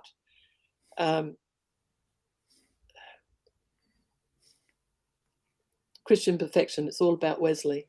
Mm. Now, in his mind, it was all about love to God and man. So it was very abstract. But in Adventism, it becomes character development, and it cannot help but fall into, if you don't reach a certain standard, Yeah. that's where the perfectionism comes from. And it's got Yeah. to be dealt with. It's at the root of all of it. Yeah. So anyway, I enjoyed my that's interview another with Pastor Wilf Pascoe on Yeah. sanctification. That And was in Wolf, season 2 as well. he's the first in the list. I've got his photo, which I found online. Yeah. I found a bad one and a good one. I put the good one in. He's the first on your list Yeah, for because he took a talk with you, yeah. Hoax of Sanctification. So Mm. he's at the beginning. And I've got Bob Brinsmead in there, stuff that he's written as well. He was very good on Because the the gospel. Wilf one is in volume 5, isn't it? Yeah. Yeah. But it's the actual article Yes. is in Yes. another, The article. either in 3 or 4. Yes. Yeah. Oh boy, I've enjoyed our conversation today. And John, you're watching right now. Is this a good time to interview you? Maybe we could interview you next week, about half Well, an you hour could bring ago him from now. online. Bring him And online to talk about the books and just talk to him for 10 minutes. yeah, John, are you there? Well, I often have problems setting up his camera. Oh, right. So, John, why don't you come on next week and we'll talk about the books and we'll talk about your essay on what Adventism, what could have been. Let me know. Shoot me a message. So half an hour ago we'll start. We'll do 2 interviews next week. One with John Rosier and So I'll say to you again, find look, someone. you can get mad at me for doing it. Most people don't know where I am and don't have my phone number, and I shall hide in the backyard. But I've just tried to tell you a historical viewpoint. This is what Mm. it's about from our point of view. Yeah. And That's look, great.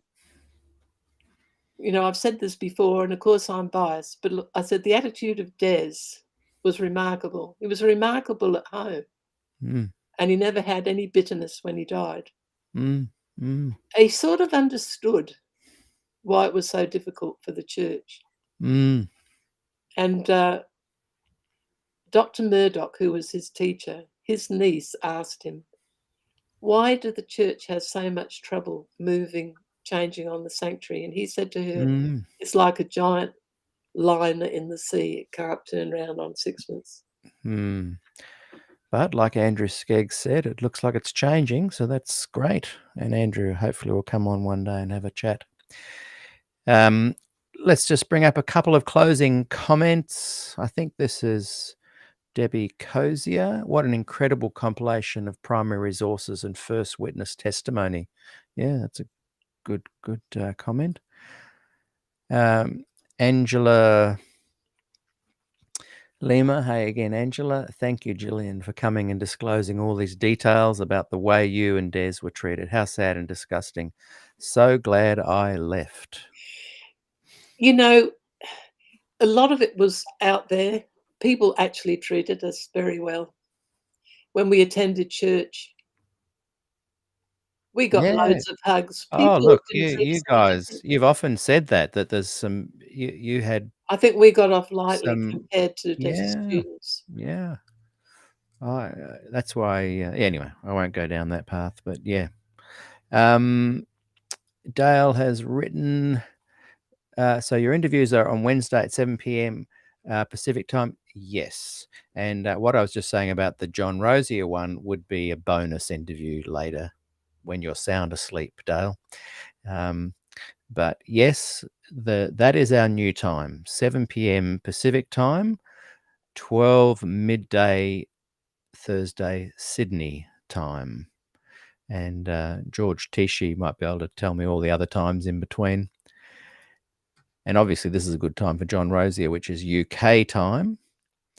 And We've had lots of comments. I'd invite people to go over and join the conversation on Facebook.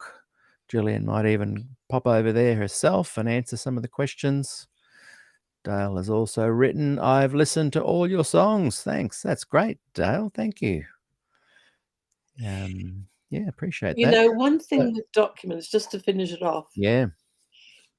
some of the documents, you can use documents, and the documents themselves obviously can be wrong. They can be written by people who are biased. But where they're good, here's an example. When we were at Glacier View, Hans Larendel came and talked to both of us on the floor. And he was so enthusiastic. He loved Des. He used to use his Daniel book, and Des was his hero. And he said to Des how much he appreciated the Glacier View manuscript, that he hadn't known about Antiochus Epiphanes, interestingly enough. He was annoyed they hadn't told him. He said, I'm going to go home and read about it, but I think you're correct. Now, I can say that, but there are no witnesses. However, Hans Larendel wrote a letter to Des, it's in volume 2, in March 1980, equally enthusiastic. Yes. So that's the difference. Yeah. When primary documentary from Hans, you see, you can't. And I think they were just suddenly confronted with the huge wave of thought, which involved, if we speak up in support, we're going to lose our jobs, we're going to lose our standing in the community. They had lots to lose, and so they kind of had to play a game for the next rest of their lives, you know, seemingly duplicit in some ways, but let's not judge them. I'm just as faulty and fallible and flawed. Wow. Well, I think that letter, if you hadn't read your letter, I wouldn't have thought. I thought of it earlier. Oh, I'm so glad you The did reason then. is there's nothing else that expresses how Des felt. It's only because he wrote to Arthur. And that was page 183, volume 1. That is such an important letter. Yeah.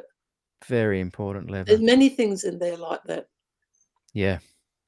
As Robert Wolfram said, Matt jaw-dropping. Yes. Yes. So anyway, I'm glad I did it. I didn't plan them. But I tell you what, I just had some amazing things happen at the right time. Incredible. Like dropping parcel. Yeah. Hey, can you ask Rosalie to do an interview with me? I have asked her. Let's make it official. Next week, 11:30 a.m. Thursday, Sydney time. You might need some time. No, we'll just go for it. We'll make it a part 1. Debbie has written, they say the history belongs to the victors, and this just shows the other side. Oh, that's a reason for doing it. I mean, I had a number of reasons. Another reason was, and I meant to mention this, Gilbert Valentine, his next book is on Heppenstall. Oh. Now, Heppenstall's a different person. In fact, Bob Brinsby, when he read it, he said the big thing that jumped out was Heppenstall at Glacier View. Yeah. See, I won't break his... Gilbert's talked to me about it. Yeah. I won't say it because he's going to publish a book. Sure. But currently he's got this one out, Ostriches and Canaries. So he's moving towards writing the book on Glacier View. And my writing this is one of them because, he said to me last time he came around, you were a bit hard on Neil Wilson. I wasn't.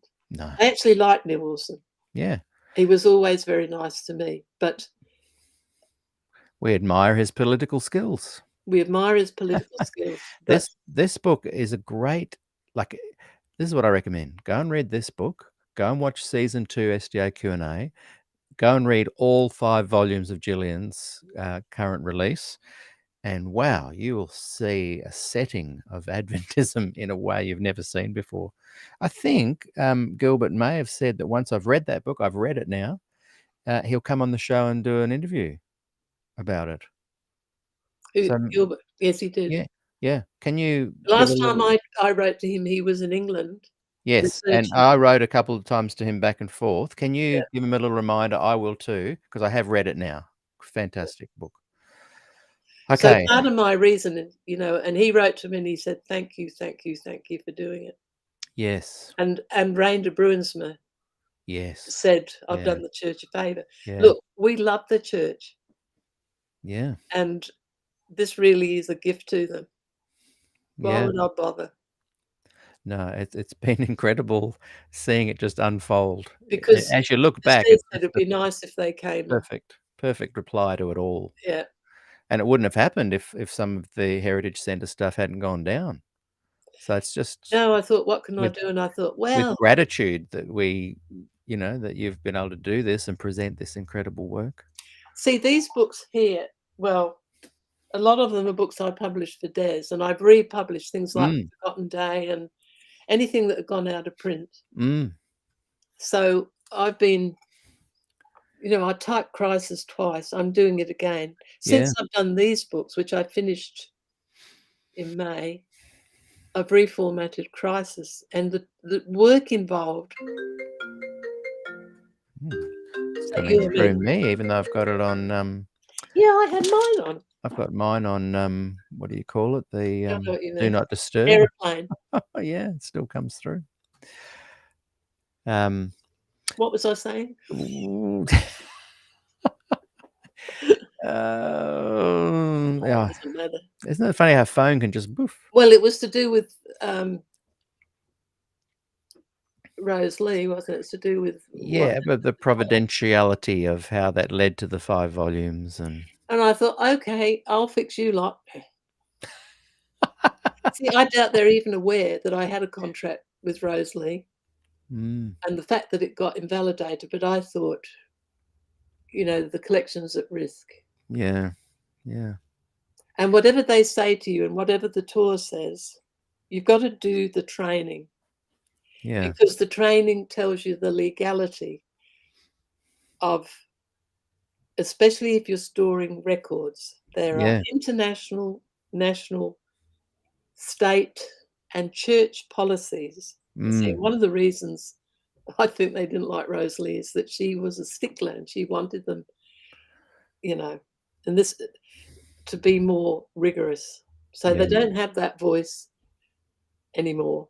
yeah, So legally, there are legalities in keeping documents. Otherwise, you get fraud.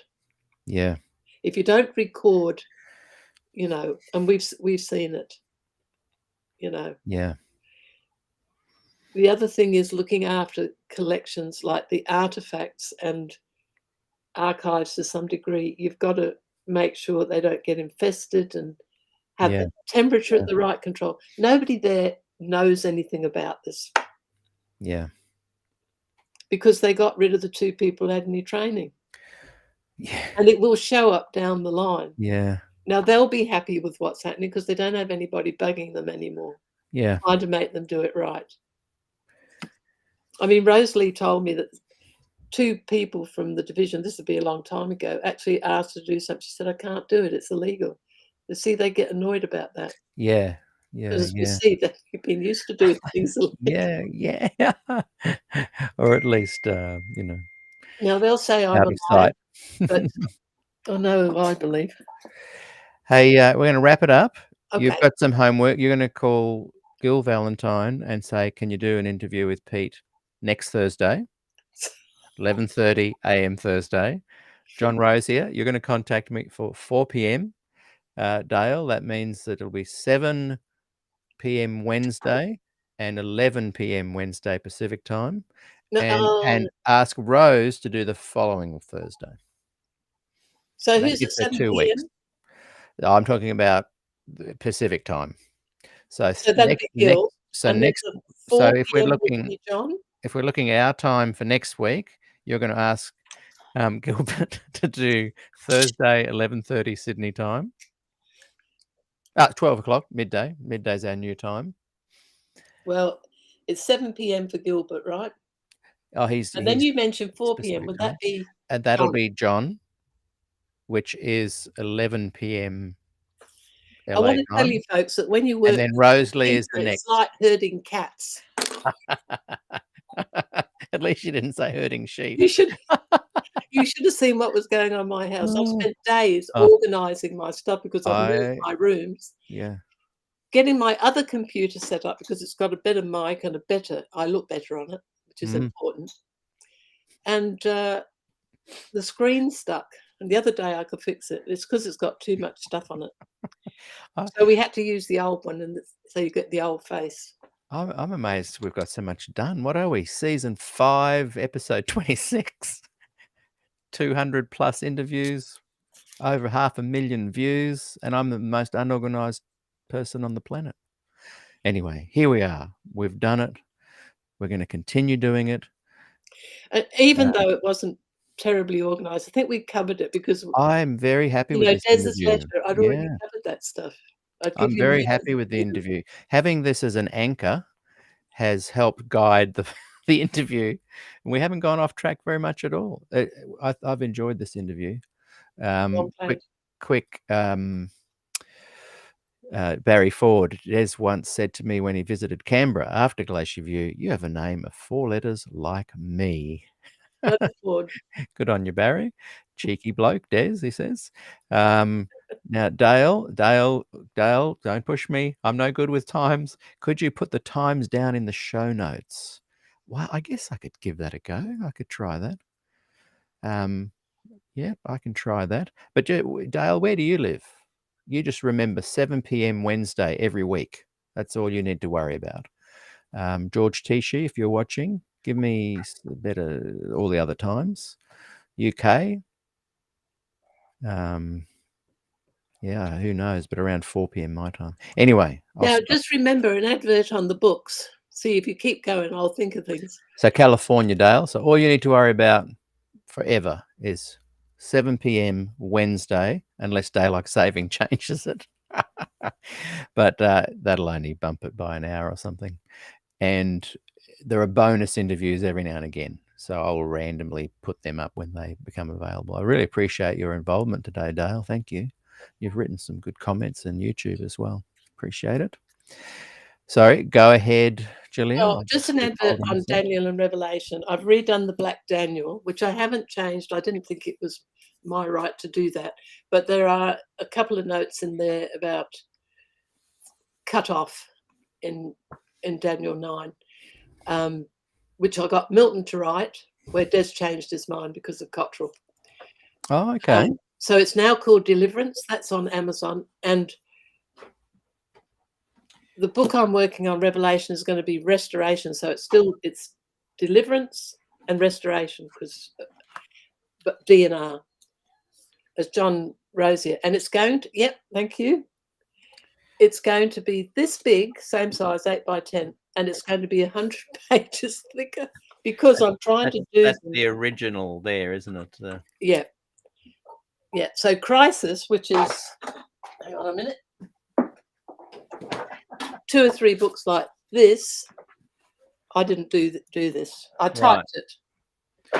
Hey, just a quick plug. This is brilliant. That one. Now, you and Milton have given me the rights to do an audiobook on that. That's right. My lawyer said, get them to put it in writing. Can you both do that? Oh, dear. And I'll start next week.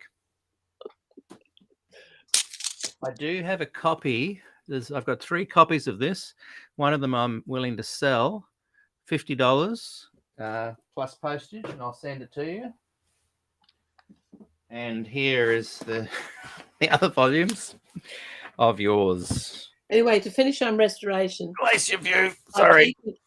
There was a volume 3 of the old one, which was the index. And I don't want it to be any thicker, so I'm going to redo the index. Big job. I've already taken out the heading. Which one's that book? This is one you're holding up, but I'm talking about the size. The new Revelation is going to be a big book. It's going to be 100 pages thicker than this one. Unless I find it's too unwieldy, and then I'll do it in 2 volumes. But I'd like to have it all. That's volume 5, is it? No, Restoration, the commentary on Revelation. Oh, right. Sorry. You're right. You just said the one I'm holding up. So. And I've done it in 12 point. This is because we're all getting older, to make it easier to read. But that means it makes it a big book. So I'm just telling you what I'm doing. Okay. I never stop. I'm here's often here at 1 a.m. Here's the 5 volumes. We'll leave it there for today. Everyone, I encourage you to go and buy all of these, plus anything else that Gillian has done there, go to Amazon. It's Look, great having actual Desmond books, and Ford they come books. in a couple of days.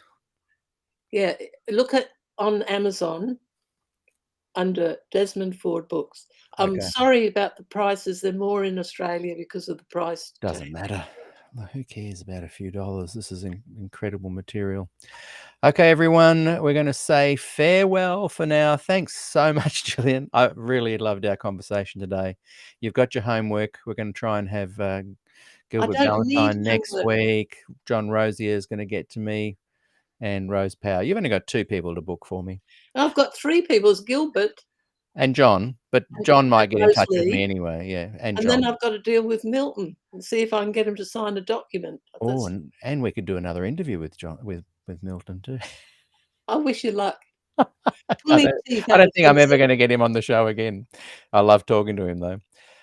Farewell for now. Thanks everyone for watching, and very much look forward to catching you all again very soon. See ya. Bye.